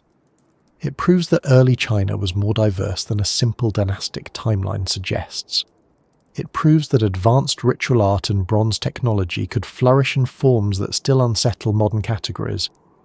And it leaves open the possibility that other regional worlds, other centres, other traditions, and other meanings remain hidden beneath the surface of accepted history.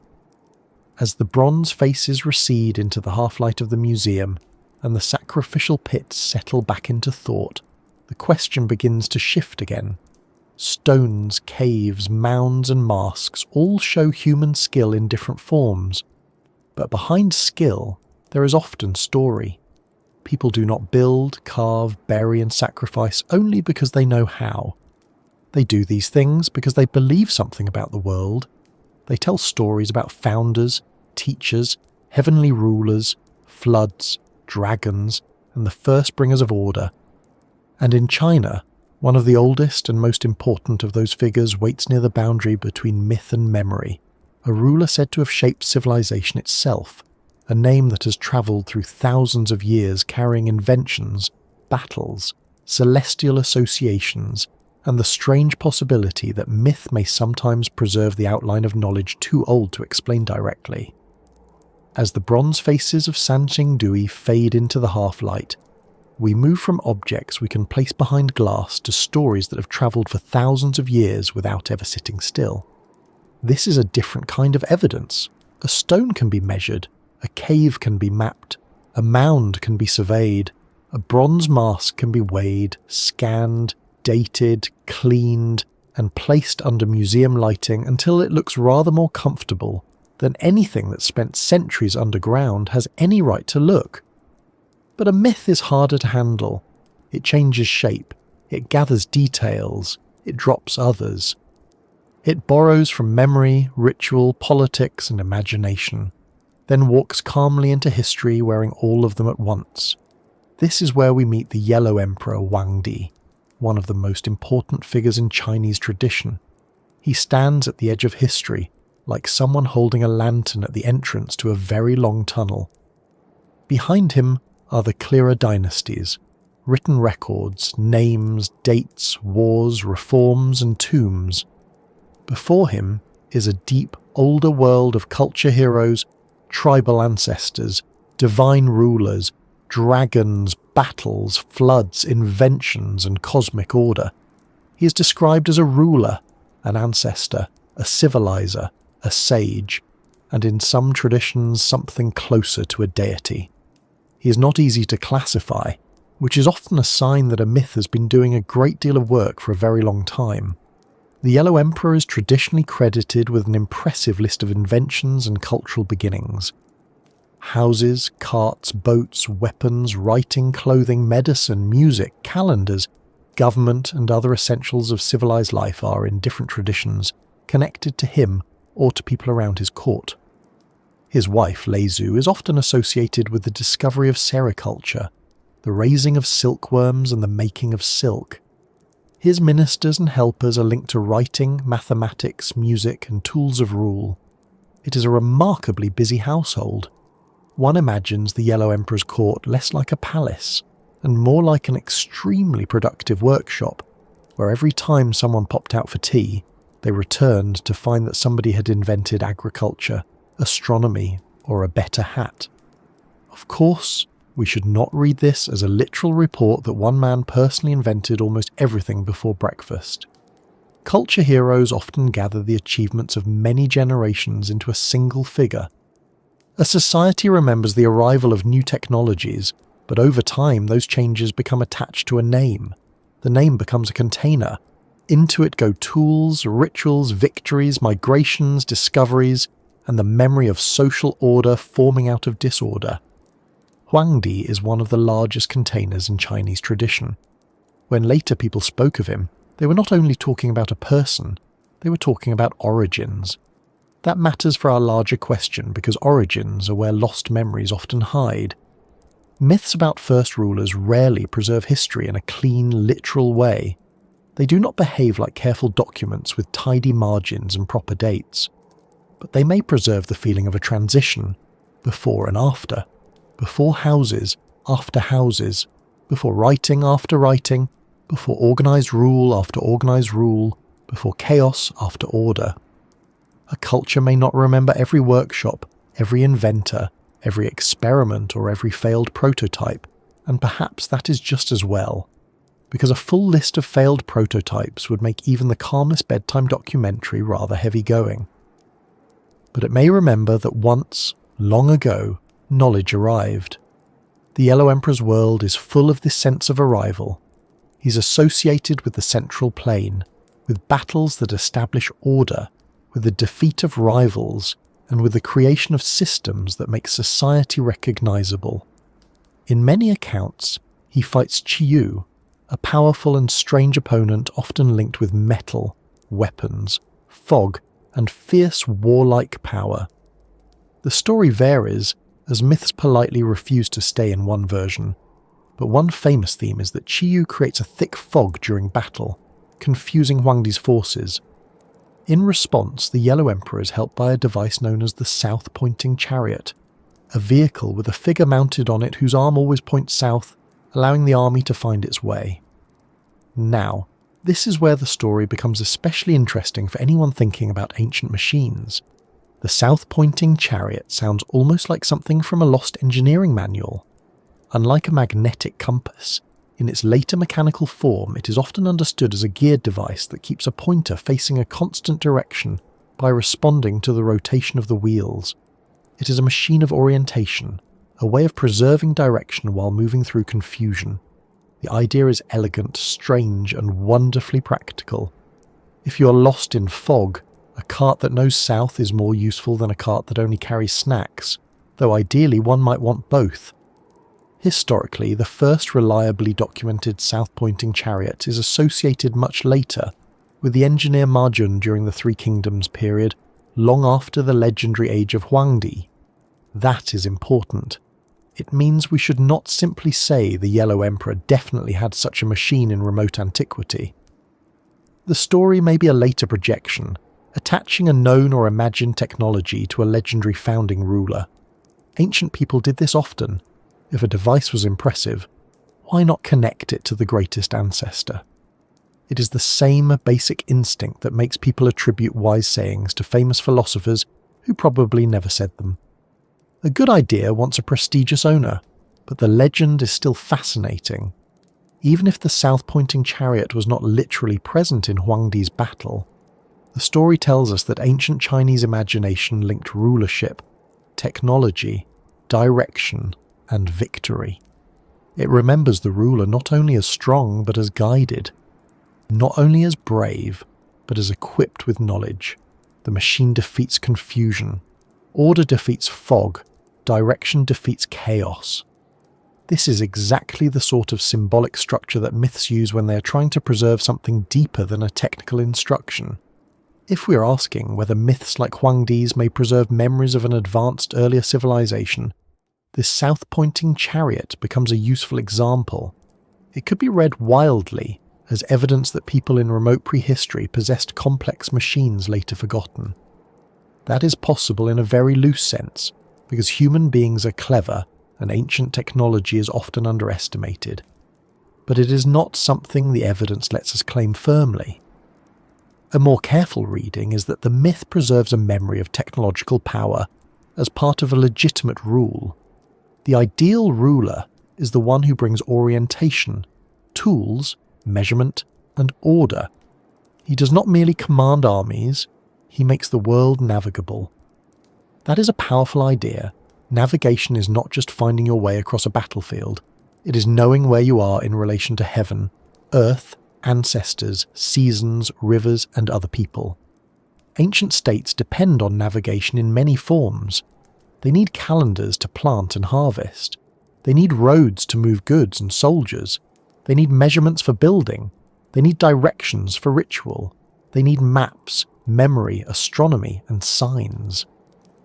A south-pointing chariot in a myth is therefore more than a clever vehicle.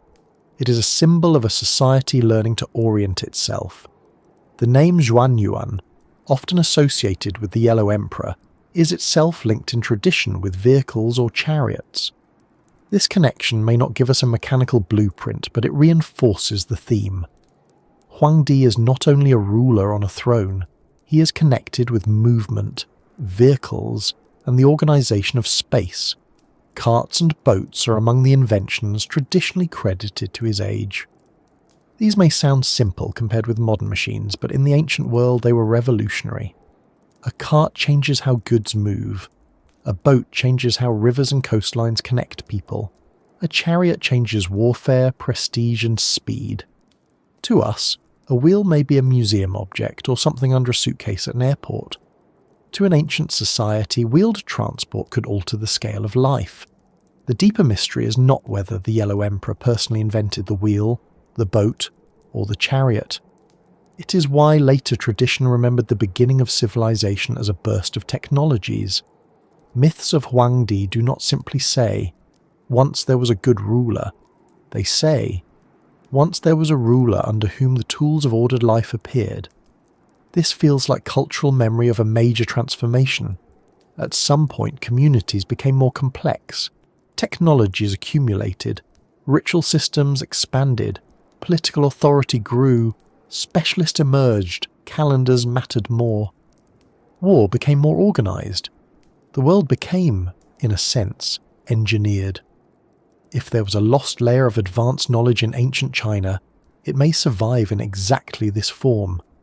Not as a named civilization with preserved archives, but as a mythic memory that civilization itself was given, taught, restored, or reorganized after a time of disorder.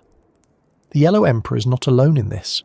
Many cultures remember civilizing figures who teach agriculture, writing, building, measurement or law. Mesopotamia has sages, Egypt has divine kings and gods of writing, Mesoamerica has culture heroes. The pattern is widespread because every society has to explain how ordinary human life became ordered social life. But sometimes these myths may also echo real periods of rapid change, contact, collapse, or recovery. The word recovery is important.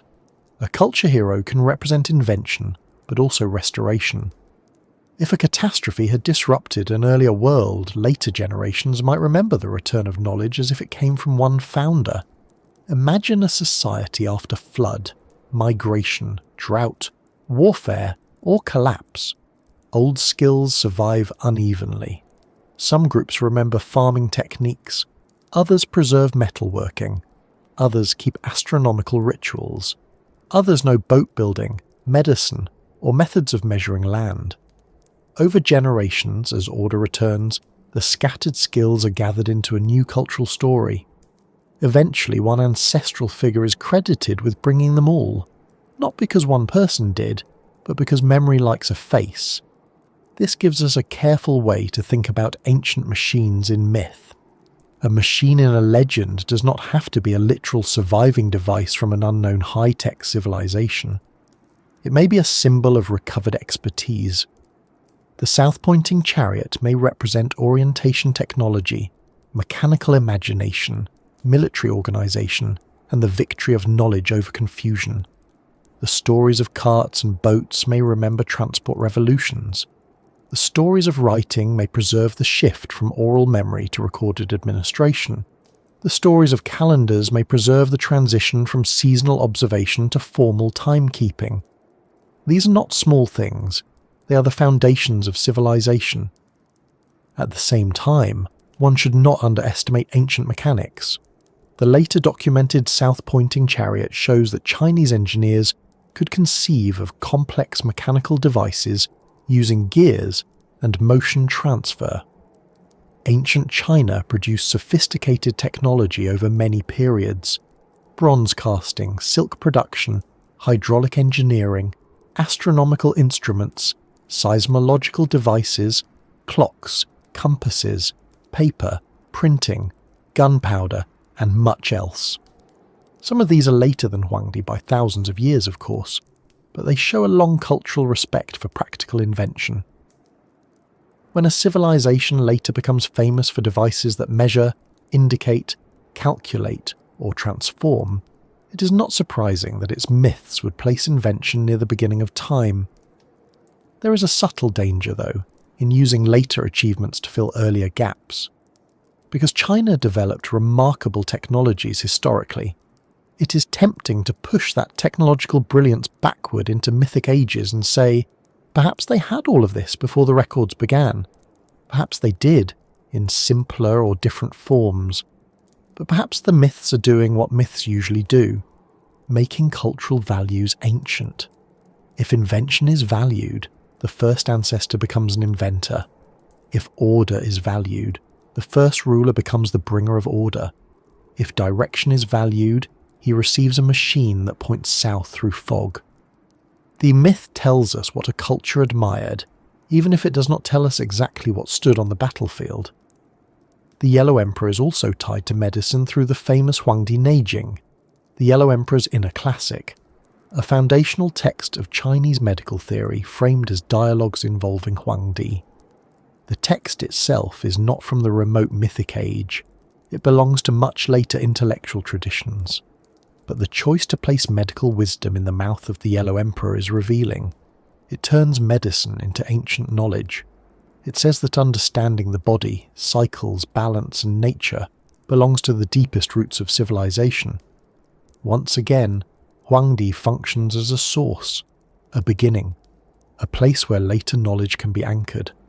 This habit of anchoring knowledge in a mythic past is not deceptive in a simple way. It is not just people making things up for fun, though human beings certainly do enjoy making things up, particularly when firelight and an attentive audience are available. It is a way of giving authority to knowledge. If a teaching comes from the Yellow Emperor, it is not merely useful, it is ancient, legitimate, and connected to the order of the world. In traditional societies, age can be a form of truth. What comes from the ancestors is not old in the sense of outdated, it is old in the sense of deep. The lost civilization question sits right inside that idea. When a culture says its most important knowledge came from the deep past, should we treat that as symbolism, memory, or both? The safest answer is both, in different proportions. Some teachings attributed to ancient figures are clearly later creations. Others may preserve fragments of older practice. Many are layered.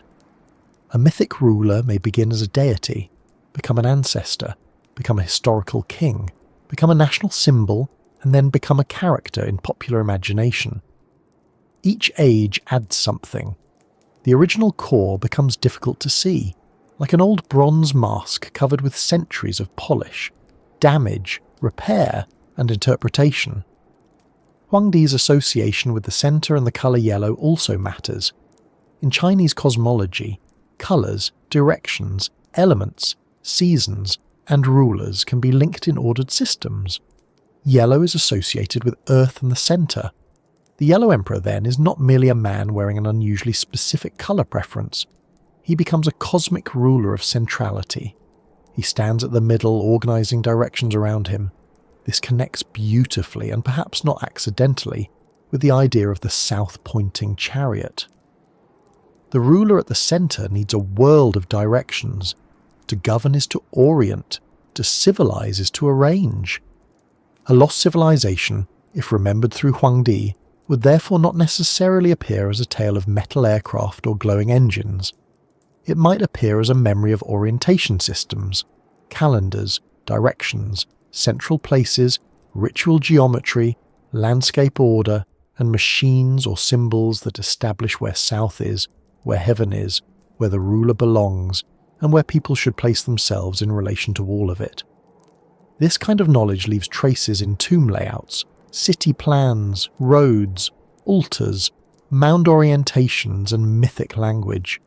It does not look like technology to us because we separate machines from meaning. Ancient societies often did not. A ritual object could be a device. A calendar could be a political tool. A chariot could be both transport and cosmic symbol. The battle against Qiyu adds another layer. Qiyu is often imagined as a fierce, almost monstrous opponent, sometimes associated with metal and weapons. In some versions, he has a bronze or iron head, or he is linked with exceptional martial technology. Whether we take these literally or symbolically, the story places Huangdi in conflict with a rival power that is also technologically marked. This is not simply good ruler fights bad creature. It is order fighting dangerous power. It may preserve memories of conflicts between early groups, perhaps involving different technologies, regions, or ritual systems. Later tradition turns those conflicts into mythic battle. The fog, the machine, the victory, all become part of the explanation for how one cultural order came to dominate another. This is very relevant to the idea that ancient China may contain remnants of forgotten cultures.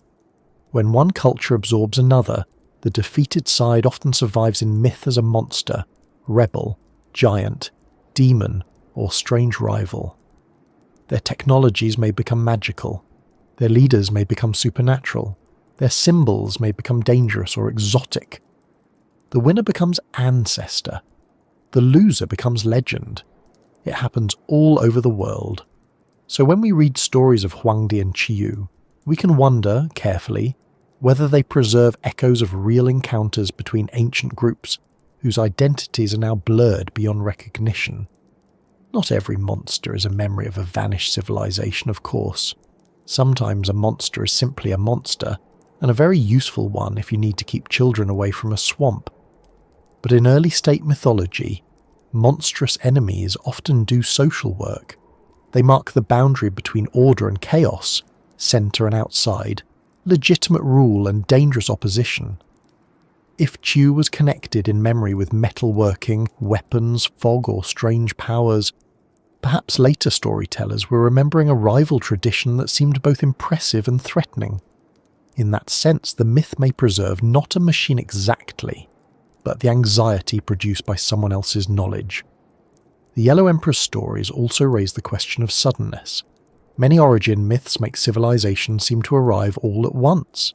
Before, people lived in scattered simplicity. Then the culture hero appears, and suddenly there are houses, carts, laws, clothing, medicine, music, writing, and organised life. Real history is usually slower, but from the viewpoint of memory, a few centuries of change can compress into one legendary reign. If people look back from a later organised society, the earlier transformation may appear as a single bright doorway. This is how memory edits. It removes the boring development meetings and keeps the dramatic opening ceremony. If there was a global or regional catastrophe in deep antiquity, as some theories suggest, mythic compression could become even stronger. A disaster might divide memory into before and after. Before the flood, after the flood, before the chaos, after the founder restored order. In that kind of world, a figure like Huangdi could become the symbolic restorer of civilization, credited with tools and institutions because those were the things people most needed to recover. The myth does not need to be literally accurate to preserve the emotional truth of rebuilding. China has many flood traditions, especially around Yu the Great, who is said to have controlled the floods and founded the Xia dynasty in traditional accounts. Huangdi belongs earlier in the legendary sequence, but the broader mythic landscape of early China is filled with struggles against disorder. Waters, rival tribes, wild forces, monsters, and chaotic conditions that must be organised. This pattern is not accidental. Agricultural societies live at the mercy of water. Too little, and crops fail. Too much, and settlements vanish. Rivers are both lifelines and threats. A ruler who controls water, time, direction, and land becomes more than political. He becomes necessary. So when we think about ancient machines, we should widen the word machine. A machine is not only a device of gears and wheels. A calendar is a machine made of observation and counting. A bureaucracy is a machine made of people, rules, and records. A ritual system is a machine for turning fear into order. A city plan is a machine for arranging power. A flood control system is a machine made of channels, embankments, labour, and authority. Huangdi's legends are full of these broader machines. They remember the tools by which society makes the world less frightening. This does not make the south-pointing chariot less interesting. If anything, it makes it more interesting. It stands as a small mechanical image of a much larger cultural idea. No matter how the vehicle turns, the figure points south. No matter how confusing the fog becomes, direction remains. That is what a founding ancestor does in myth. He gives direction. He tells a people where they are. He turns scattered memories into a single path. Whether or not the Yellow Emperor's chariot ever rolled across a misty battlefield, in the 3rd millennium BCE, the story itself became a compass. And perhaps that is how myths preserve ancient technology most often. Not by storing exact technical details, but by remembering what the technology meant. A boat means crossing. A cart means movement. Writing means memory outside the body. A calendar means control of seasons. A chariot that points south means orientation in uncertainty. When later generations no longer understand the original device, event, or social change, the meaning survives as story. The machine becomes legend. The legend becomes ancestry. The ancestry becomes identity. This is why Huangdi belongs in a journey through China's mysterious megastructures. He is not a stone monument, but he functions like one. He is a structure of memory. Around him, later tradition arranged inventions, battles, cosmic associations, and origins. He stands in myth the way a mound stands in a landscape, visible, central, layered, and covering something we cannot fully excavate. We can study texts, compare traditions, trace political uses, examine archaeology, and separate later additions from earlier ones where possible. But at the centre remains a sealed chamber. We know something important is there. We do not know exactly what shape it had before centuries of retelling built over it. The idea of a lost civilization behind China's ancient wonders does not require us to treat Huangdi as a literal engineer king with a garage full of prehistoric devices.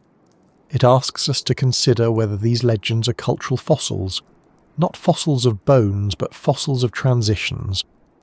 They may preserve memories of vanished groups, recovered techniques, ancient conflicts, environmental crises, and the long process by which scattered knowledge became civilization. They may also preserve later hopes projected backward, the wish that society began in wisdom, that the ancestors knew the right order, that all useful things came from a single golden source. Both possibilities can be true at once. Myth can remember and invent. It can distort and preserve. It can turn a real technological shift into a divine gift, a real leader into a cosmic emperor, a real rival culture into a monster, and a real disaster into a battle between order and chaos. This makes myth unreliable as a report, but valuable as evidence of what people could not stop thinking about. By the time we leave the Yellow Emperor, we have moved from physical megastructures into the architecture of memory. Yangshan showed the ambition to cut impossible stone. Longyou showed the ability to carve hidden worlds underground. The imperial mounds showed power shaped into earth and aligned with death and heaven. Sanxingdui showed a forgotten ritual culture staring back through bronze eyes. Huangdi adds the missing human explanation. People remembered civilization as something brought, taught, ordered, and perhaps restored. They remembered machines, or at least the meaning of machines, as part of that restoration. And once we notice how often ancient memory speaks of order returning after confusion, direction appearing in fog, rulers defeating chaos, and knowledge arriving from an older source, the next question becomes difficult to avoid. What kind of disruption would make a civilization remember its beginnings this way? What kind of flood, fire, climate shock, migration, or collapse might turn older knowledge into legend and older builders into gods, ancestors, or impossibly wise kings moving through the mist with devices that always knew the way south? What kind of disruption would make a civilization remember its beginnings this way? What kind of flood, fire, climate shock, migration, or collapse might turn older knowledge into legend and older builders into gods, ancestors, or impossibly wise kings moving through the mist with devices that always knew the way south? It is one thing to say that ancient people liked dramatic stories. They certainly did, and frankly, who can blame them? A story with a flood, a dragon, a lost homeland, and a wise ruler is much more memorable than a story about gradual administrative reform and several damp harvests. But when the same kinds of stories appear again and again, when myths return to images of waters rising, heavens changing, fires falling, darkness spreading, or order being rebuilt after chaos, it becomes worth asking whether memory may be carrying something older than myth alone. Human beings remember disasters differently from ordinary days. A peaceful century can blur into a few names and pottery styles, while one terrible season may echo for thousands of years. A flood that destroys villages, a drought that breaks harvests, an earthquake that swallows walls, a wildfire that turns a valley black, or a sudden cooling that makes familiar crops fail can become more than an event. It becomes a boundary. People speak of before and after. Before the waters, after the fire, before the sky changed, after the people moved, and once a disaster becomes a boundary, it begins to attract story. The river was not just high, it became a monster. The survivor was not just lucky, he became chosen. The engineer was not just skilled, he became a civilizing hero. The ruins were not merely abandoned, they became the remains of a world that had angered heaven. forgotten the proper rites, or drifted too far from the order of things. Ancient China's mythic landscape is full of struggles against water. One of the greatest figures in early tradition is Yu the Great, remembered for controlling the floods. His story is not quite the same as the Yellow Emperor's, but it belongs to the same deep region of memory where civilization is defined by the defeat of chaos. Yu does not simply survive the flood. He manages it. He channels it. He works for years, sometimes said to have passed his own home without entering because the task of saving the land was too urgent. Whether one reads the story as myth, memory, political foundation, or a little of all three, the message is clear. Civilization begins when water is brought under control, fields can be planted, communities can remain. Authority can be trusted. A ruler proves legitimacy not by talking beautifully about order, but by preventing everyone's house from floating away. There may be real memories behind such stories. The Yellow River, often called China's sorrow, has changed course many times and caused devastating floods throughout history. Its waters carry huge amounts of sediment, which can raise riverbeds and make flooding especially dangerous. To live near such a river is to understand that landscape is not a fixed stage. It is a restless participant. It feeds, threatens, shifts, buries, and remakes. Ancient communities along rivers would have known this intimately. Flood control was not an optional public works project. It was survival. So when Chinese tradition places water management near the beginnings of kingship and order, it is not being decorative. It is remembering a practical truth. Whoever controls the waters controls the future. But the flood myths also raise a larger possibility. Could there have been a major ancient catastrophe, or a series of catastrophes, that erased or transformed earlier cultures in China before their histories were written down clearly? The careful answer is yes, in the broad sense that environmental disasters have repeatedly reshaped human societies. The more cautious answer is that we cannot simply point to one event and say, there, that destroyed the lost advanced civilization behind every mystery. The past is rarely so tidy. Catastrophe may not have been one enormous wave sweeping across everything like a badly behaved ocean in a painting. It may have been regional floods, climate shifts, river changes, fires, droughts, conflicts, and migrations happening at different times, each leaving fragments of memory behind. A world can be erased in layers. This is important because collapse is often misunderstood. We imagine collapse as a sudden ending, a city abandoned overnight, fires glowing on the horizon, people fleeing with whatever they can carry, and someone dramatically dropping a clay tablet in slow motion. Sometimes that happens, but very often collapse is quieter and more drawn out. A city loses influence. A ceremonial centre is abandoned, trade weakens, specialists no longer receive support, workshops close, rituals move elsewhere. A river changes course, and the old capital becomes inconvenient. A drought makes fields unreliable. A flood deposits mud over houses and people rebuild a little farther away. A generation later, children know the old place only as a story. 3 generations later, the story becomes a warning. 10 generations later, the warning becomes myth. This is how a civilization can disappear without vanishing completely. People survive, but the system that organized their knowledge breaks apart. Metalworkers may join new communities. Priests may preserve songs but lose the meaning of old symbols. Builders may carry techniques into later traditions, while the names of their original patrons are forgotten. Families may remember a great flood, but not the settlement plan that existed before it. Tools continue, words change, ancestors become gods, real places become legendary places, and the archaeological record, being the careful but incomplete creature that it is, gives us burned layers, abandoned foundations, strange deposits, shifts in pottery, changes in burial, and the occasional object that looks as if it has arrived from a story with missing pages. If we return for a moment to Sanxingdui, This idea becomes easier to feel. There, the dramatic burial of broken and burned ritual objects suggests a major event in the life of that culture. Not necessarily an invasion, not necessarily a single disaster, but something significant enough that precious things were removed from ordinary use and placed into pits. The site's later decline and the rise of other centres nearby suggest transformation rather than simple disappearance. Yet from the viewpoint of memory, transformation can feel like ending. The old ritual centre goes quiet. The bronze faces are buried.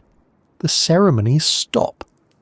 Later people may remember the region differently, if they remember it at all. Archaeology rediscovers the faces thousands of years later, and suddenly a lost world returns, not alive, but still staring. Fire is another force that appears again and again in ancient collapse. Fire destroys, but it also preserves in strange ways. It can turn buildings to ash, yet bake clay tablets, harden mud brick, preserve grain impressions, and leave a layer archaeologists can recognise. Fire may be accidental, domestic, ritual, military, or catastrophic. A burned settlement can mean warfare, a kitchen disaster, lightning, abandonment rituals, or rebuilding. Fire is not always simple evidence. It is a dramatic witness with a poor memory for motive. Still, in myths, fire often becomes more than flame. It becomes heavenly punishment, cosmic cleansing, the fall of an age, or the beginning of a new one. In the wider ancient world, many cultures preserve stories of fires from the sky, suns multiplying, darkness, storms, and waters rising. Some of these may reflect local disasters, some may encode astronomical observations, eclipses, comets, volcanic sunsets, meteor showers, or unusual weather. Some are symbolic, some are probably just excellent storytelling. The difficulty is that myth is not a laboratory report. When it says the sky burned, we do not know whether it means a meteor, a drought, war, divine anger, or the emotional experience of seeing everything familiar collapse. Yet the persistence of such imagery tells us that ancient people understood the world as fragile. Order had to be maintained because chaos was always near. China's myth of the 10 suns is a good example.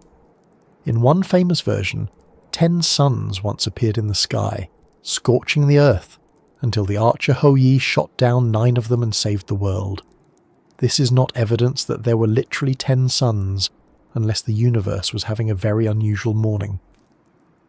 But the story may preserve memories of heat, drought, solar danger, or the fear of celestial disorder. It expresses a world in which survival depends on restoring balance to the heavens. Too much sun is disaster. Too much water is disaster.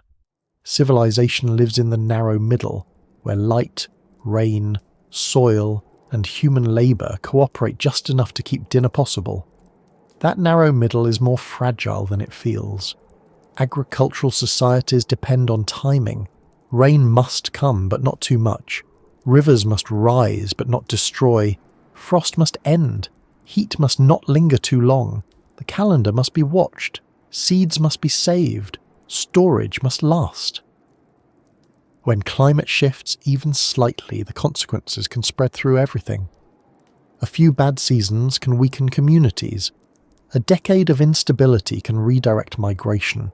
A century of change can rearrange entire cultural landscapes. People do not need a global apocalypse to experience the end of their world.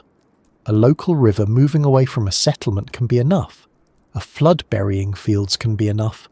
A drought that makes ritual promises seem broken can be enough. This brings us to the idea of a possible global catastrophe.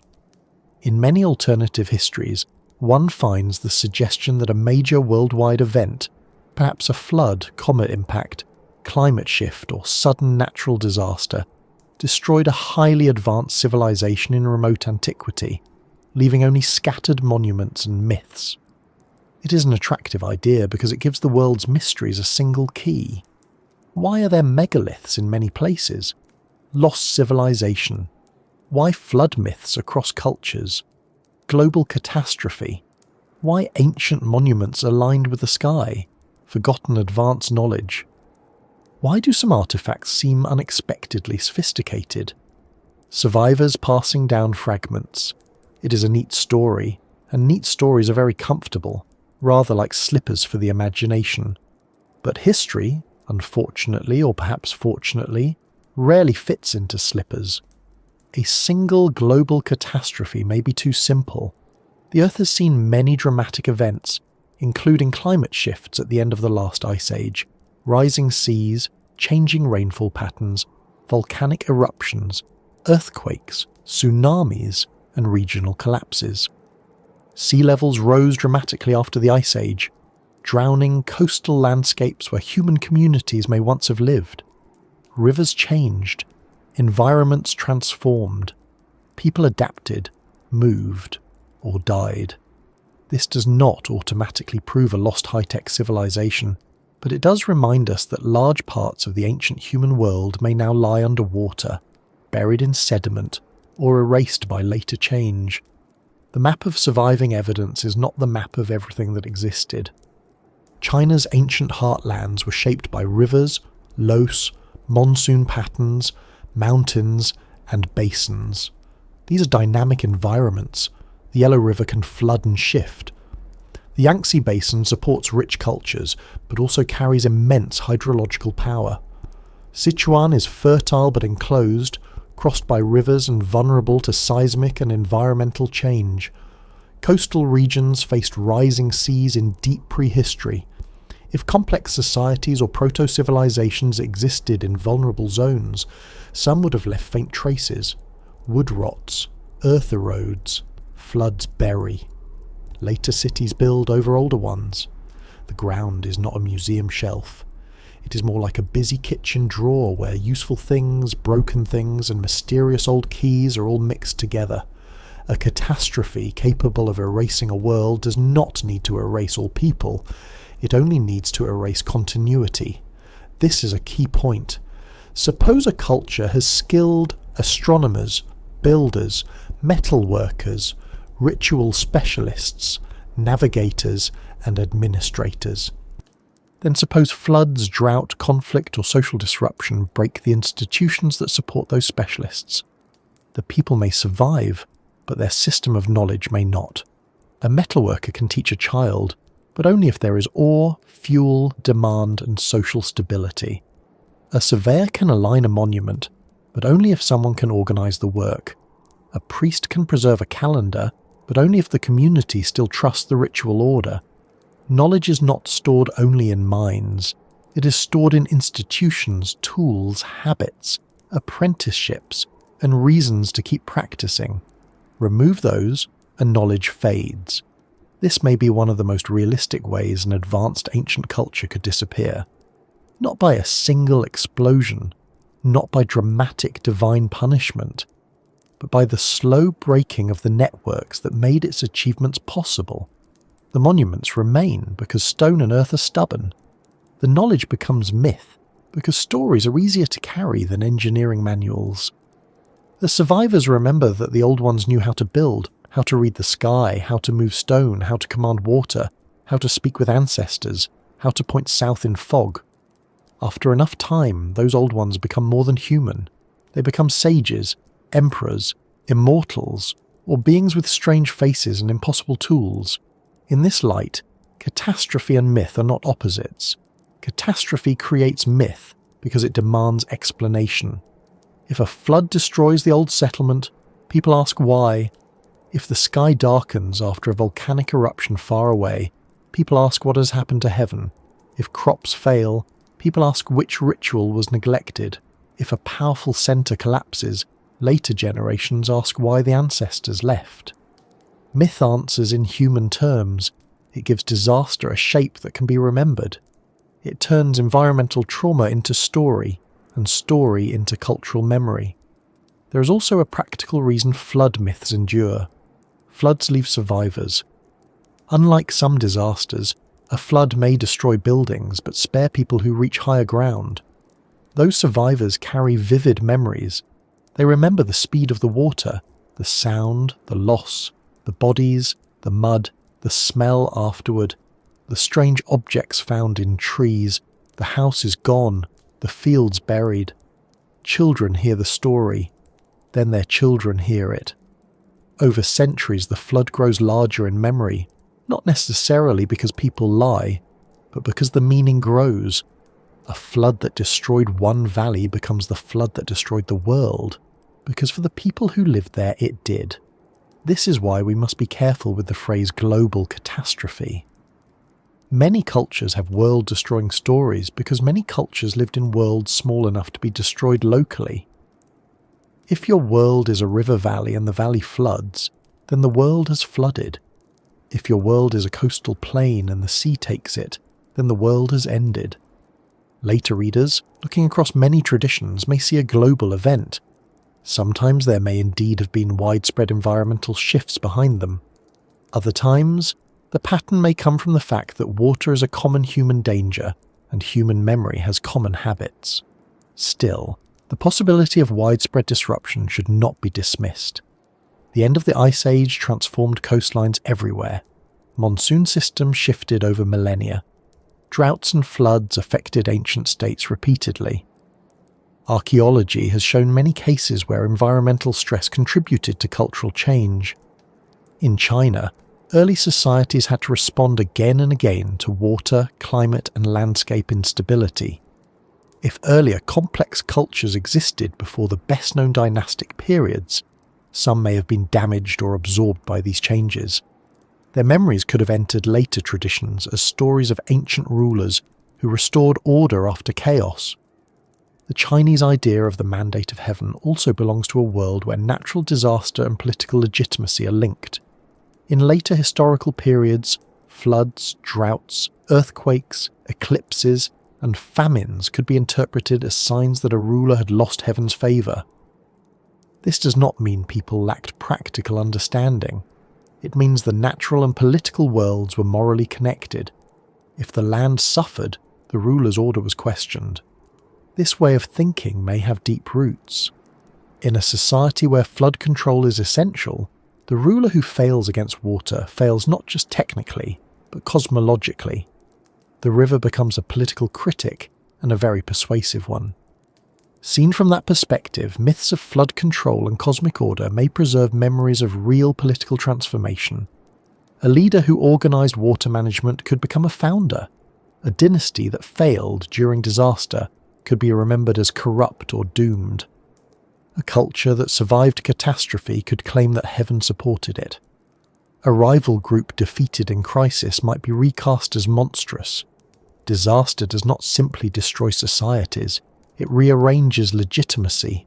The people who rebuild get to explain what happened. If a lost civilization once stood behind some of China's megastructures, catastrophe may have erased not the stones, but the explanation of the stones. It may have broken the chain between builders and inheritors. Later people found old earthworks, old ruins, old techniques, old myths, and interpreted them through new beliefs. A quarry became a place of legends. A mound became an ancestral tomb. A strange bronze face became a relic of a forgotten ritual world. A machine became a chariot in a story. A flood became the moment civilization began again. This does not mean every mystery points to one vanished golden age. It means the ancient past is layered with interruptions. The accepted timeline may be broadly correct and still incomplete. Dynasties rise from earlier cultures. Written history begins after long, unwritten developments. Regional civilizations flourish outside the main narrative. Environmental disasters reshape where people live and what they remember. Some skills are passed on, others vanish. Some beliefs become official ritual, others become myth. The story is not a straight road. It is a river system, branching, flooding, drying, and sometimes changing course so completely that the old channel remains as a faint mark in the land. There is something humbling in this. We often think of catastrophe as rare because our own lives are short and our buildings feel permanent. But across centuries, disaster is normal. The quiet landscape has often been broken before. Hills have burned, rivers have risen, Cities have been buried. People have stood where we stand and watched their familiar world become unrecognizable. And then, because humans are stubborn in a way that is both admirable and slightly exhausting, they rebuilt, they found higher ground, they changed crops, they told stories, they blamed kings, gods, stars, rivers, ancestors, or unfortunate neighbours. They made rituals to keep the disaster from returning. They taught children what to remember, and sometimes, without intending to, they turned history into myth. The idea that a catastrophe erased a forgotten world in ancient China should therefore be treated not as a finished conclusion, but as a useful question. What evidence would such a disruption leave? We might expect sudden abandonment of sites, changes in settlement patterns, flood deposits, burned layers, shifts in material culture, loss or transformation of specialized crafts, migration into new regions, myths of flood and restoration, and later monuments built over or near older sacred landscapes. Some of these patterns appear in different places and periods. The difficulty is connecting them responsibly. A flood here, a burned pit there, a strange artifact elsewhere, and a legend from much later do not automatically belong to one event. But they may belong to a broader human pattern of rupture and recovery. That broader pattern is enough to make the mystery worth following. Ancient China was not built on empty land by people suddenly appearing with finished civilization. It emerged from long interactions between communities and landscapes through experiments, failures, disasters, and recoveries. Some of those earlier communities are known by archaeological names. Others may be invisible or barely visible. Some may have influenced later traditions without leaving clear signatures. The lost world, if there was one, may not be a single empire. It may be a collection of vanished regional cultures, each carrying a piece of knowledge, each altered by environmental shocks, each remembered later in fragments. And perhaps that is how a world truly disappears. Not all at once, but by becoming unrecognizable. Its engineers become ancestors, its disasters become moral lessons, its machines become wonders in legend, its monuments become hills, ponds, tombs, and forbidden places. Its art becomes strange because the rituals that explained it are gone. Its survivors become someone else's grandparents. After enough time, the old world is not lost because nobody remembers it. It is lost because everyone remembers it differently. As we move onward from floods, fire, and the possibility of ancient catastrophe, the question becomes less about one disaster and more about the people who may have carried knowledge through many disasters. If monuments survived but explanations faded, if techniques continued after names were forgotten, if myths preserved the feeling of old machines without the manuals, then somewhere beneath China's known history, there may have been not only lost builders, but forgotten engineers. Not engineers in modern helmets with clipboards, though one likes to think they would have appreciated a good clipboard, but specialists of stone, earth, bronze, water, stars, and labour. People whose knowledge may still be visible in the things they left behind even when their own names have gone quiet.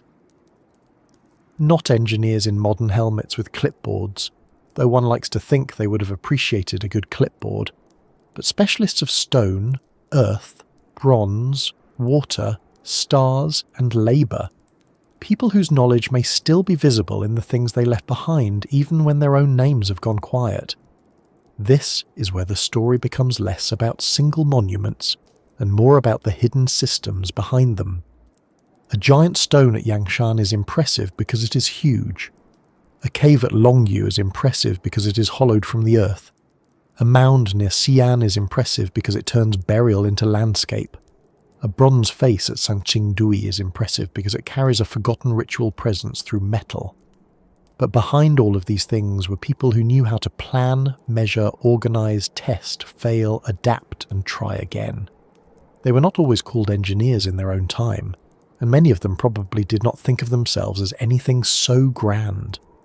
They may have been quarry masters, bronze casters, ritual specialists, water managers, carpenters, surveyors, astronomers, labour supervisors, potters, scribes, or people whose job titles have disappeared so completely that even the dust has lost the paperwork. This is one of the easiest parts of the ancient world to underestimate. We look at the finished object or the unfinished object in the case of Yangshan, and we ask how it was made. But the real answer is almost never one tool or one trick. A monument is not made by a chisel. It is made by a society that knows how to feed the person holding the chisel, train the person who sharpened it, command the people who move the stone chips away, count the days of labour, choose the quarry face, transport supplies, settle disputes, maintain authority, and keep the purpose of the work meaningful enough that people continue. The tool matters, of course. A bad tool can ruin a day very quickly. But a tool without a system is just an object waiting for someone to have a frustrating afternoon. Ancient China was full of systems. Some were written and bureaucratic in later periods, with officials, records, taxes, labour obligations and measurements. Others were older, more local, more practical, passed through workshops and families. A bronze caster did not need a philosophical essay to know when a mould was wrong. A builder did not need a royal inscription to understand that wet earth behaves differently from dry earth. A water manager did not need a myth to see that a river in flood could undo years of work by lunchtime. Much of ancient engineering knowledge lived in hands and habits. It was learned by doing, by watching older workers, by making mistakes small enough to survive, and by remembering the mistakes large enough to become warnings. This kind of knowledge rarely leaves a clear signature. A king's name may be carved into a vessel. A ruler may be praised for ordering a project. A court historian may describe the greatness of a canal or wall, but the people who solved the practical problems often pass unnamed. Someone had to know the correct angle for a drainage channel. Someone had to know how to ram earth until it became dense enough to endure. Someone had to understand how bronze cools, how moulds crack, how clay shrinks, how timber warps, how ropes stretch, how slopes fail, how carts sink into mud, and how many workers can stand in one place before everyone becomes part of the problem. These details are not glamorous, but they are the real bones of ancient achievement. Rammed earth is a good place to begin because it is so easy to dismiss.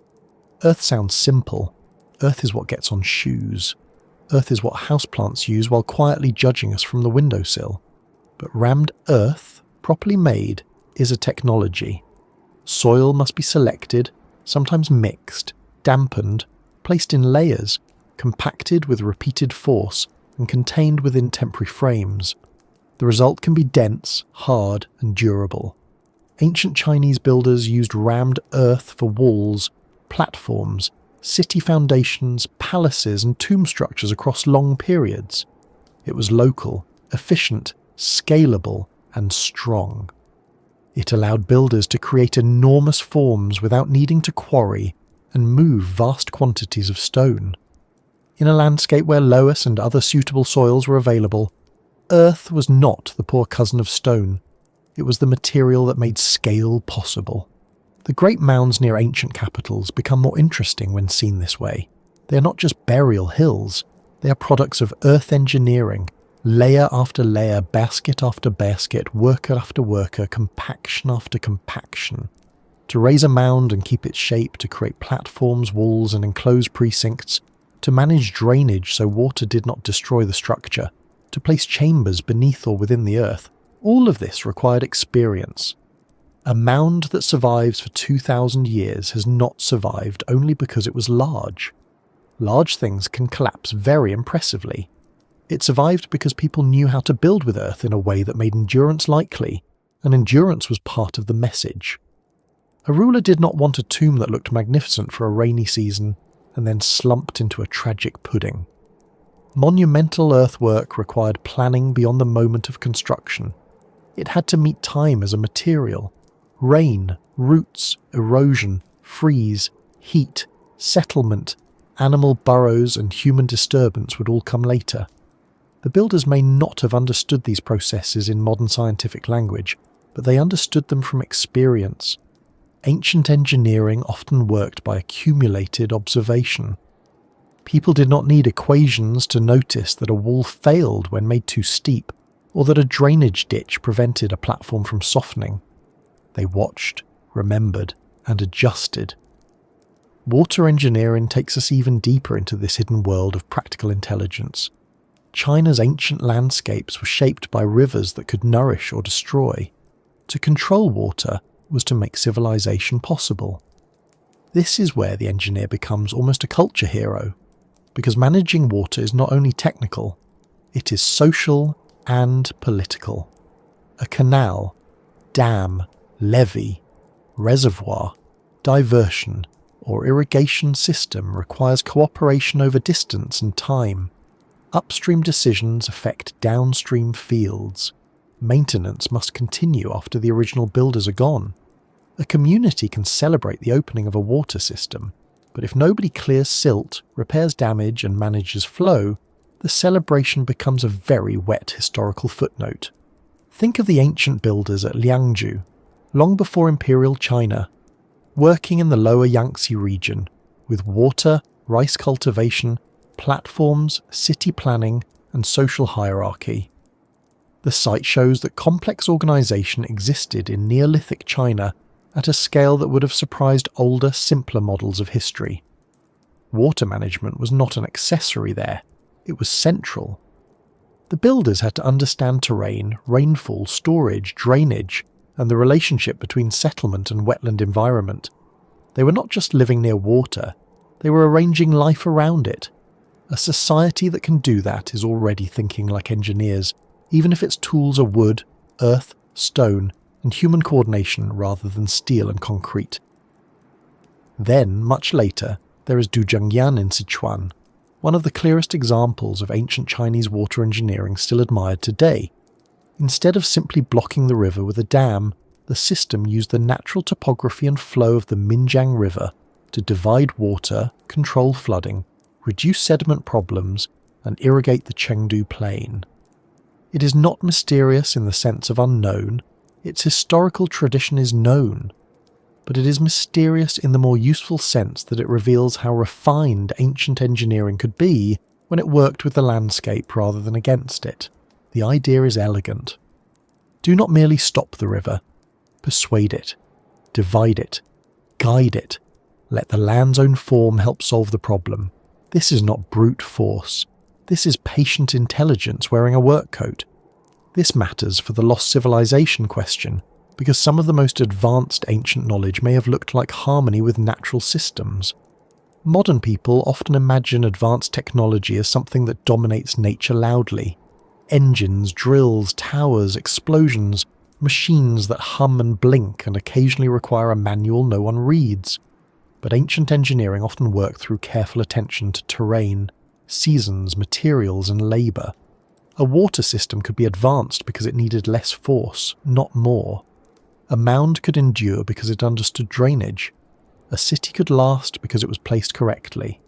A ritual landscape could align with mountains and sky because builders knew how to observe and measure. The technology may not shout, it may simply keep working. Bronze casting offers a different kind of hidden expertise. A bronze mask from Sanxingdui or a ritual vessel from the Shang world is not just an art object. It is a record of controlled fire. Metal must be mined, smelted, alloyed, melted, poured, cooled, finished, and sometimes assembled. The moulds must be prepared with accuracy. The design must account for how the metal will flow. Mistakes can ruin the casting. Large bronzes are especially demanding because heat, weight, mould strength, and cooling behaviour all become harder to manage. When we look at an ancient bronze face, we see style and symbolism first. But behind the expression is a workshop full of technical decisions. Someone knew how hot the furnace needed to be. Someone knew when the metal was ready. Someone knew how to avoid failure, or at least how to fail often enough in practice that the final object survived. This is another place where ancient knowledge may disappear even while its products remain. Bronze workers may have guarded techniques within families or workshops. Their knowledge may have been oral, practical, and embodied. When a workshop tradition ends, The objects remain, but the process becomes harder to reconstruct. Archaeologists can study casting seams, mould fragments, alloy composition, tool marks, and workshop remains, but the lived expertise is gone. The sound of the furnace, the smell of the clay, the judgment of the eye, the small adjustments that experienced craft workers make without thinking, those are almost impossible to recover. The object sits in the museum with dignity, while the hands that knew how to make it have vanished from the record. The same is true of stone. Yangshan Quarry shows visible cutting, but it does not give us the full training of the quarry workers. Longyou shows chisel marks, but not the work songs, arguments, schedules, and warnings that may have filled the chambers while they were being made. Ancient stonework is often discussed in terms of hardness, tools, and transport, but the deeper expertise lies in reading the stone. Rock is not uniform. It has bedding planes, fractures, weaknesses, grains, and surprises. A skilled quarry worker learns to see what an untrained eye misses. The stone tells them where it may split, where it may hold, where it may betray them after weeks of labour. That knowledge is geology without a textbook. Surveying is another quiet skill behind the visible monuments. Large projects require alignment, proportion, level, distance, and orientation. A tomb road must run where it is intended to run. A mound must sit within its enclosure. A city wall must close properly. A water channel must slope enough to carry flow, but not so steeply that it destroys itself. These things require measurement. Ancient surveyors used tools far simpler than modern instruments, but simple does not mean crude. A plumb line, measuring chord, sighting method, water level, shadow observation, or gnomon can produce impressive results in trained hands. The accuracy comes not only from the tool, but from repeated use, correction, and shared standards. This is where astronomy and engineering meet. In ancient China, observing the sky was not merely a hobby for thoughtful people with sore necks. It was connected to calendars, agriculture, ritual, rulership, and legitimacy. Knowing the seasons mattered. Knowing solstices, directions, lunar cycles, and celestial events mattered. A society that builds tombs, cities, altars, and ceremonial landscapes may embed that sky knowledge into the ground. Orientation becomes a form of order. The engineer and the astronomer may not be separate figures in the way we imagine. The person who knows where to place a line may also know when the sun rises at a particular point, when rituals should occur, or how the ruler's authority relates to heaven.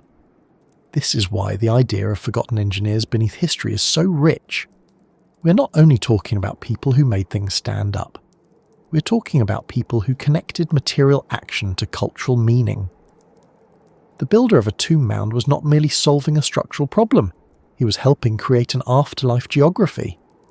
The water engineer was not merely redirecting a river, he was making agriculture, settlement, taxation, and political stability possible. The bronze caster was not merely shaping metal, he was giving form to ancestors, spirits, power, and memory. The surveyor was not merely drawing straight lines, he was placing human order into the landscape. If catastrophe interrupted such systems, the loss would be enormous. Not necessarily because every tool vanished, but because the connections between skills might break. A bronze caster without ritual demand becomes a metal worker of another kind. A surveyor without monumental projects becomes a practical measurer of fields. A water manager without central authority may maintain only local channels. An astronomer without a court may become a calendar keeper, a ritual specialist, or a storyteller. The knowledge changes shape. Some survives as craft, some becomes myth, some disappears because nobody has the resources to practice it at scale. That may explain why later monuments sometimes appear to contain mature techniques. A technique can survive from older traditions even when the culture that first developed it is gone. A dynasty may inherit methods from conquered peoples, local specialists, or earlier states. It may not know or may not care where those methods originated. It simply uses them. The official record then credits the ruler, because official records have a weakness for rulers. But the deeper history belongs to anonymous chains of practice. The emperor orders the mound. The engineers know how to build it because other engineers taught them. The names vanish backward into time. There is a temptation to imagine one hidden master civilization behind all this. One ancient source that taught stone cutting, bronze casting, water control, astronomy, and mound building before disappearing in disaster. It is a dramatic idea, and drama is very good at getting comfortable in the imagination. But the evidence may point towards something more complicated and perhaps more believable. Many centres of skill, many regional traditions, many moments of invention, contact, loss, and recovery. Ancient China was not one workshop. It was a continent-sized collection of landscapes, cultures, rivers, materials, and experiments. Some knowledge may have travelled, some may have arisen independently, some may have been forgotten and reinvented. Some may have been preserved inside ritual, because ritual is one of the best ways humans keep doing something long after the original reason has faded. Ritual can preserve engineering habits in unexpected ways. If a burial mound must face a certain direction, surveyors keep learning orientation. If an altar must be raised in a certain form, builders keep shaping earth. If bronze vessels or masks are needed for ceremonies, casters keep transmitting metallurgical skill. If seasonal rites depend on observation, sky watching continues. Practical knowledge survives because sacred practice demands it. This means that even when political systems collapse, ritual can carry technical habits forward. The reason may change, the method remains, the reverse can also happen. Practical engineering can become sacred because it saves lives. A water control system that prevents flood and brings harvests may become associated with divine favour, heroic ancestors, or immortal engineers. The people who built it become larger in memory. Their technical skill becomes moral virtue. Their success becomes proof that they understood the order of heaven and earth. This is not superstition in the shallow sense. It is society recognising that survival depends on certain kinds of knowledge and giving that knowledge a sacred frame so it will not be neglected. If a canal keeps everyone fed, it deserves more than a maintenance schedule. It deserves a story.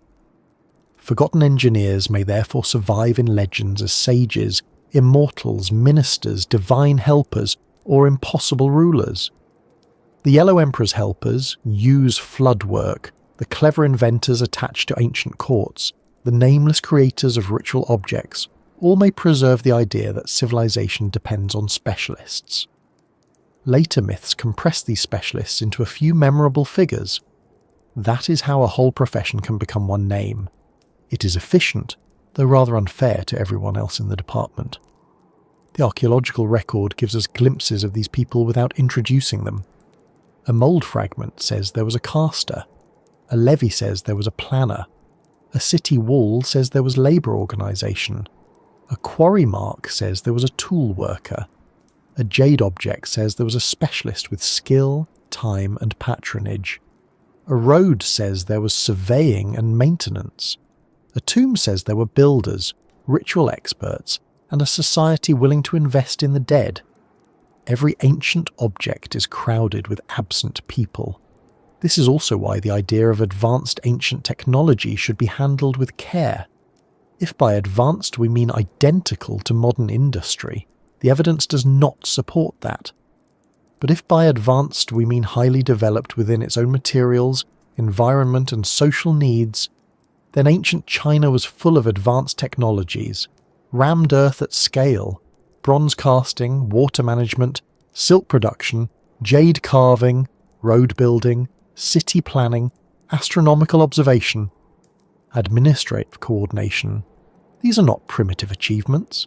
They are technologies suited to a world where labour, ritual and landscape were the main instruments of power, and some of them may have been more delicate than we realise. A massive wall can survive. The organisational knowledge that built it can vanish. A bronze vessel can survive. The furnace tradition can vanish. A flood-controlled channel can survive in modified form. The original reasoning can be rewritten by later generations. This is the strange imbalance of history. Materials endure unevenly, but systems depend on continuity. A lost civilization may leave us not one impossible machine, but many surviving effects with their causes partly removed. This is why the layers of Chinese history are so difficult and so fascinating. Later dynasties built over earlier states. Imperial traditions absorbed regional cultures. Myths claimed inventions for ancient rulers. Archaeological cultures received modern names because their own names are unknown. Some sites, like Liangzhu or Sanxingdui, emerged from the ground and forced scholars to widen the story. Others remain buried, eroded, flooded, or misread. The engineers are beneath those layers, sometimes literally, sometimes only in the sense that their skills lie under later explanations. The more we think about them, the less attractive the simple question becomes. Did a lost advanced civilization build China's megastructures? A better question might be, how many forgotten communities, craft traditions, technical lineages, and regional centres contributed to the knowledge that later China inherited? That question does not give us one dramatic answer, but it opens a much larger past.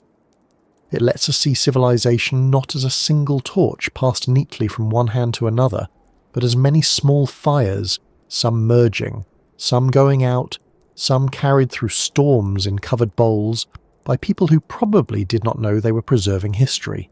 They were simply doing the work, and the work is what remains. The cut stone, the carved cavern, the rammed mound, the controlled water, the bronze face, the planned city, the aligned tomb road, the jade polished beyond practical reason, the tool marks repeated across underground walls. These are the fingerprints of people whose names are gone but whose decisions still shape the evidence. If we listen carefully, the lost civilization behind China's megastructures may not sound like one vanished empire shouting across time. It may sound like many specialists working in many places, connected by practical intelligence and by the human desire to make order last longer than a single lifetime. As the idea settles, the monuments begin to feel less isolated. Yangshan is no longer only an impossible stone. It is a record of quarry knowledge, an imperial ambition. Longyou is no longer only a mystery cave. It is a record of excavation skill and underground planning. The mound fields are no longer only hidden pyramids. They are records of earth engineering, burial cosmology, and state power. Sanxingdui is no longer only strange faces. It is a record of bronze technology, ritual authority, and a regional world with its own deep logic. The Yellow Emperor is no longer only myth. He is a record of how people remembered knowledge arriving, order being made, and tools becoming part of identity. But records can be incomplete. A tool mark does not tell us the worker's name. A mound does not tell us every belief placed beneath it. A myth does not tell us exactly which event began the story. A water system does not preserve every conversation about its design. The remaining evidence is enough to show skill, but not always enough to show origin. And so the final question begins to gather quietly. If a civilization disappears, what actually remains? Is it the stone, the earth, the artifact, the myth, the method, or the uneasy feeling that accepted history is not wrong so much as unfinished? The answer may lie not in one site, but in the way all these remnants continue to point beyond themselves, toward people who understood their world well enough to change it, and yet not well enough to keep their own names from being carried away by time.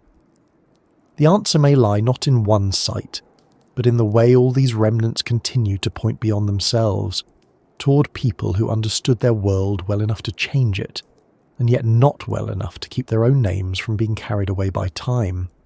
That is perhaps the most human part of the whole mystery.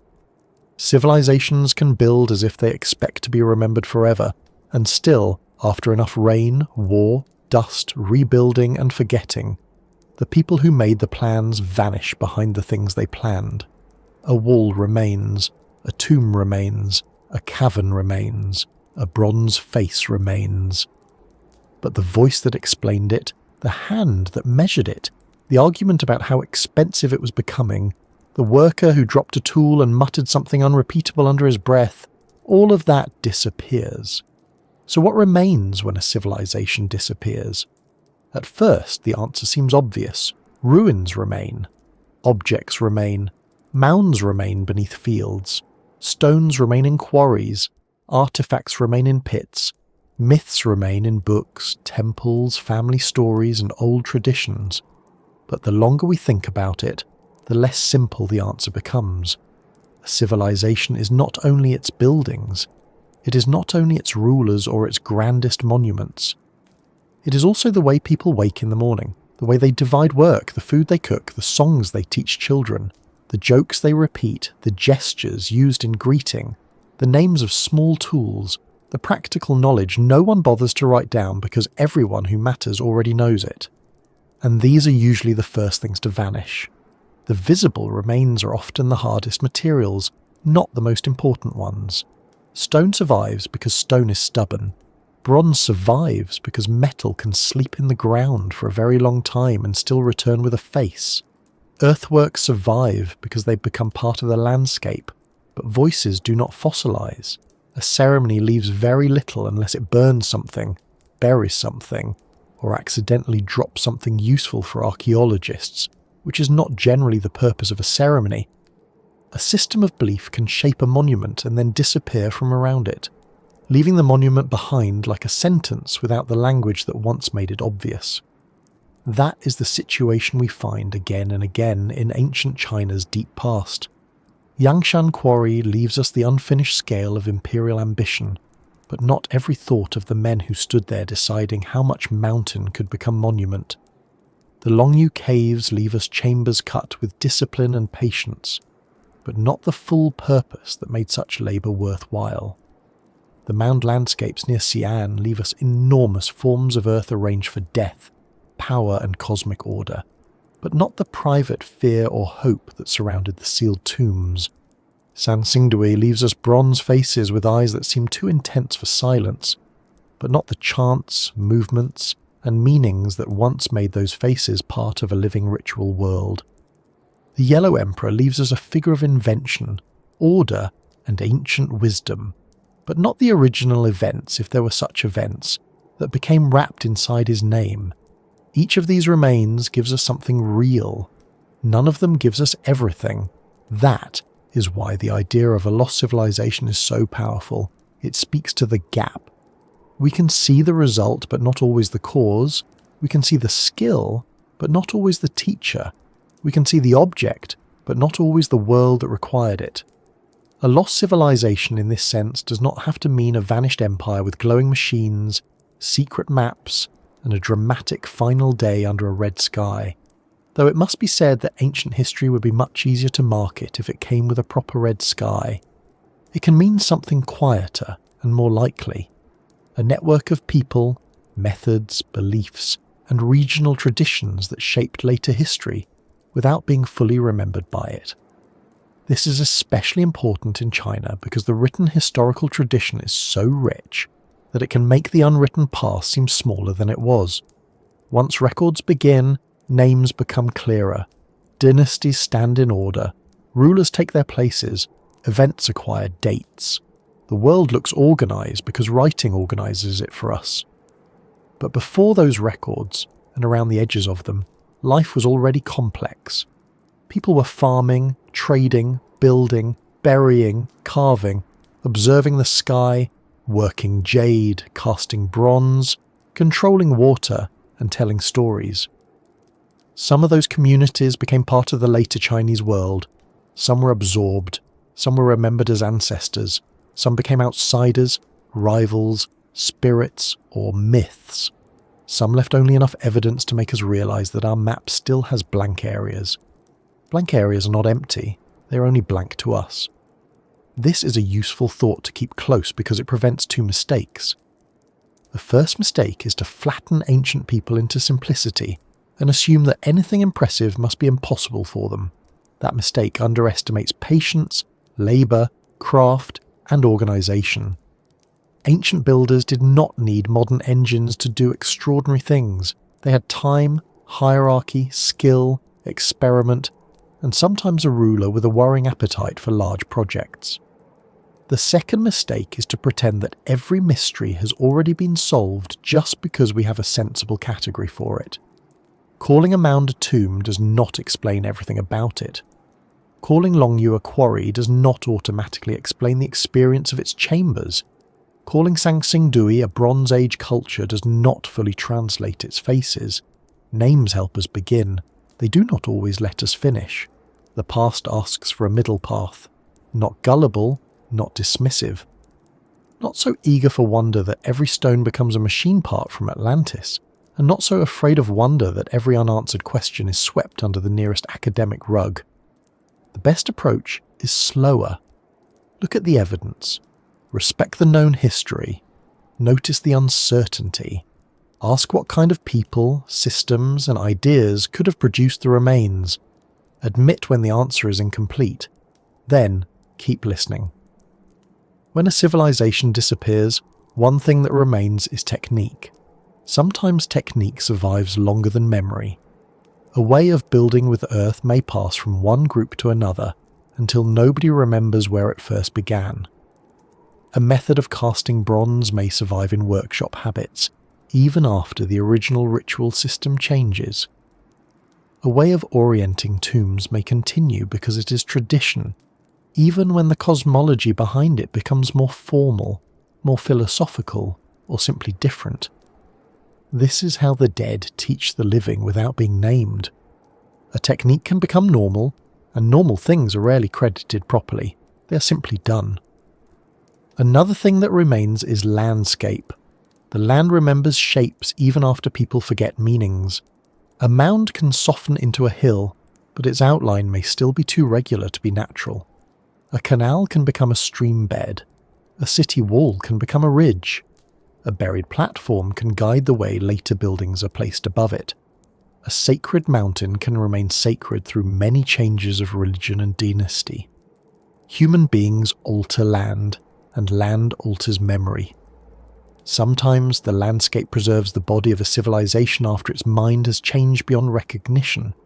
This is why ancient places feel so strange. They are not empty. They are not alive in the way they once were, but neither are they simply dead. They are occupied by consequences. A quarry is a consequence of command. A cave is a consequence of labour. A tomb mound is a consequence of belief. A bronze mask is a consequence of ritual and fire. Even when we do not know the full story, the consequence remains, and consequences can be surprisingly talkative if we are patient enough. Myth also remains. It is unreliable in the manner of an elderly relative who insists the story happened exactly that way, then changes several details after dessert. But unreliable does not mean useless. Myths preserve importance. They preserve the kinds of events people could not let go. Floods, founders, battles, inventions, heavenly signs, lost orders, restored worlds. The Yellow Emperor may not give us a literal engineering record from remote antiquity, but he tells us that later Chinese tradition imagined civilization as something organized, invented, oriented, and inherited from a deep past. Yu the Great tells us that flood control and legitimate rule belong together. Stories of strange beings, ancient teachers, dragons, and divine rulers may not be history in the narrow sense, but they are part of how societies remember transformation. And sometimes myth preserves trauma. A catastrophe does not have to leave a perfect geological signature in every story it influences. A flood remembered for generations may grow into a world flood because for the people who survived it, the world did end. A culture displaced by river change may remember exile as cosmic punishment or heroic migration. A technological tradition lost after social collapse may be remembered as knowledge taken back by gods, buried by ancestors, or granted only to sages. Human memory does not preserve data first, it preserves meaning. That is both its weakness and its strength. So when we ask whether ancient China contains evidence of a lost, highly advanced civilization, we must decide what kind of evidence we are willing to recognise. If we are looking only for polished steel engines sealed beneath an imperial mound, we may be looking for the wrong thing, and possibly creating a great deal of disappointment for future museum staff. If we look instead for advanced organisation, advanced craft, advanced knowledge of materials, advanced control of water and landscape, advanced ritual systems, and advanced cultural memory, then the evidence is everywhere. It is not always from one civilization. It is not always lost in the same way, but it shows that the ancient world was full of intelligence shaped to its own needs. That may be the real secret behind China's megastructures. Not that they were made by people outside history, but that history itself is larger, older, and more layered than the simple version allows. There may have been forgotten engineers, forgotten regional centres, forgotten rituals, forgotten disasters, forgotten ways of seeing the relationship between earth, sky, ruler, ancestor, and water.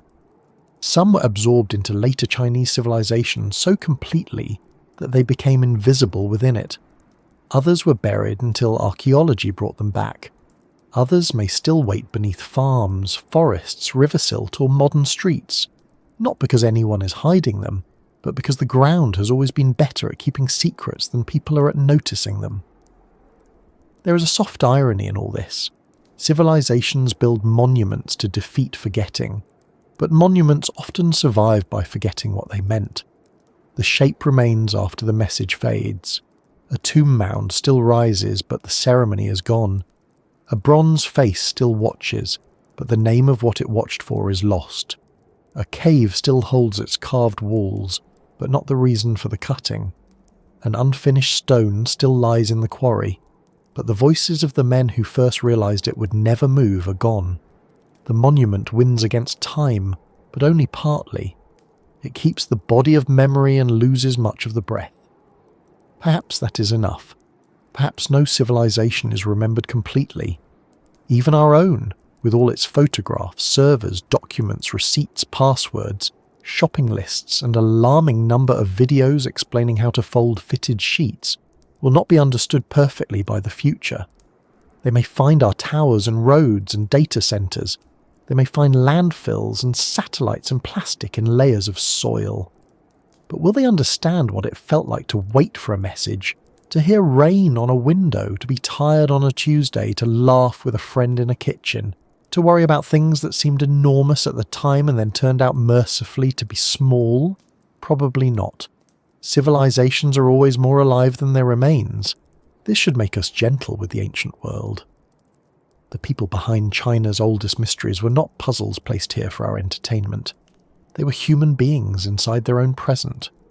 They did not think of themselves as ancient. They were simply alive. Their buildings were new once, their rituals were current, their tools were practical, their leaders were urgent, their disasters were frightening, their inventions were modern to them. A bronze mask fresh from the workshop was not an artifact. It was a powerful object entering use. A mound under construction was not a ruin. It was a project with deadlines, obligations, and someone no doubt complaining about the weather. A cave being carved was not a mystery. It was a workplace, a plan, a purpose. And then time did what it always does. It moved onward without asking permission. Dynasties rose and fell. Rivers shifted, forests grew, farmers ploughed, tombs were sealed, caves filled with water, ritual pits stayed buried. Myths changed with each telling. Later generations built their own worlds over the old ones, not always knowing what lay beneath. The result is the China we are trying to understand tonight, not a single ancient secret, but a deep landscape of overlapping memory. Some parts are known, some are suspected, some are still invisible, some may be gone forever. There is a sadness in that, but also a kind of peace. If everything were known, the past would become smaller. Its power comes partly from its incompleteness. The missing pieces invite humility. They remind us that human knowledge is always unfinished, that every timeline is a working draft, and that the ground beneath our feet may contain stories no one has yet learned how to ask for. The lost civilization, if we choose to use that phrase carefully, is not only a claim about ancient China, it is a reminder that every civilization eventually becomes archaeology. Every present becomes someone else's mystery. So where does that leave us, after the stones, caves, mounds, bronze faces, myths, disasters, and forgotten engineers? It leaves us with a quieter answer than the dramatic one, but perhaps a deeper one. Ancient China may indeed contain remnants of lost worlds, not necessarily one vanished super-civilization that explains every mystery, but many lost worlds layered together. Regional cultures whose names we do not know, builders whose techniques outlived their languages, ritual systems whose objects survived after meanings faded, disasters that broke continuity, legends that preserved the feeling of a knowledge coming from a distant, half-remembered beginning. The megastructures are not proof of one hidden empire. They are proof that the past was richer than its surviving labels, and that, in a way, is more wondrous. A single lost civilization is dramatic. Many forgotten civilizations, traditions, workshops, and memories quietly shaping one of the world's great cultures over thousands of years is far more human. It means history is not a clean staircase, with each step neatly labelled. It is a landscape. Some paths are paved, some are overgrown, some disappear into water. Some pass under mountains, some lead to a mound in a field, a cave beneath a pond, a quarry where a stone never moved, or a bronze face with eyes that still seem to be looking for the world that made it. And so, dear listener, we arrive at the end of this quiet journey, though not really at the end of the question. We have wandered through stone and earth, water and fire, myth and memory, looking for traces of those who may have shaped ancient China before history fully learned how to write their names. We have not found a simple answer, and that is probably for the best. Simple answers are tidy, but the ancient world was not tidy. It was muddy, brilliant, violent, patient, inventive, frightened, sacred, practical, and deeply human. If this slow exploration has given your thoughts somewhere calm to rest, or if it has made the old world feel a little closer and a little stranger, I would be ever so grateful if you liked the video, subscribed, and joined this little corner of calm again for another journey across the mysteries of Earth. And if you feel like sharing, tell me this before you drift away. What do you think remains longest after a civilization disappears? Its monuments, its stories, its tools, its mistakes, or the quiet feeling it leaves behind in the land? For now, the stones of Yangshan still wait in the mountain. The Longyou Caves still hold their carved silence underground. The mound tombs still rise beneath fields and forests. The bronze faces of Sanxingdui still stare across time with questions we cannot quite answer. And somewhere between myth and memory, the Yellow Emperor still points toward an older world, not with proof, not with certainty, but with the strange persistence of a story that refuses to fade. Sleep well, fellow traveller, wherever you are tonight, and may your own small place in history feel, for this moment, peaceful, remembered, and gently held by time.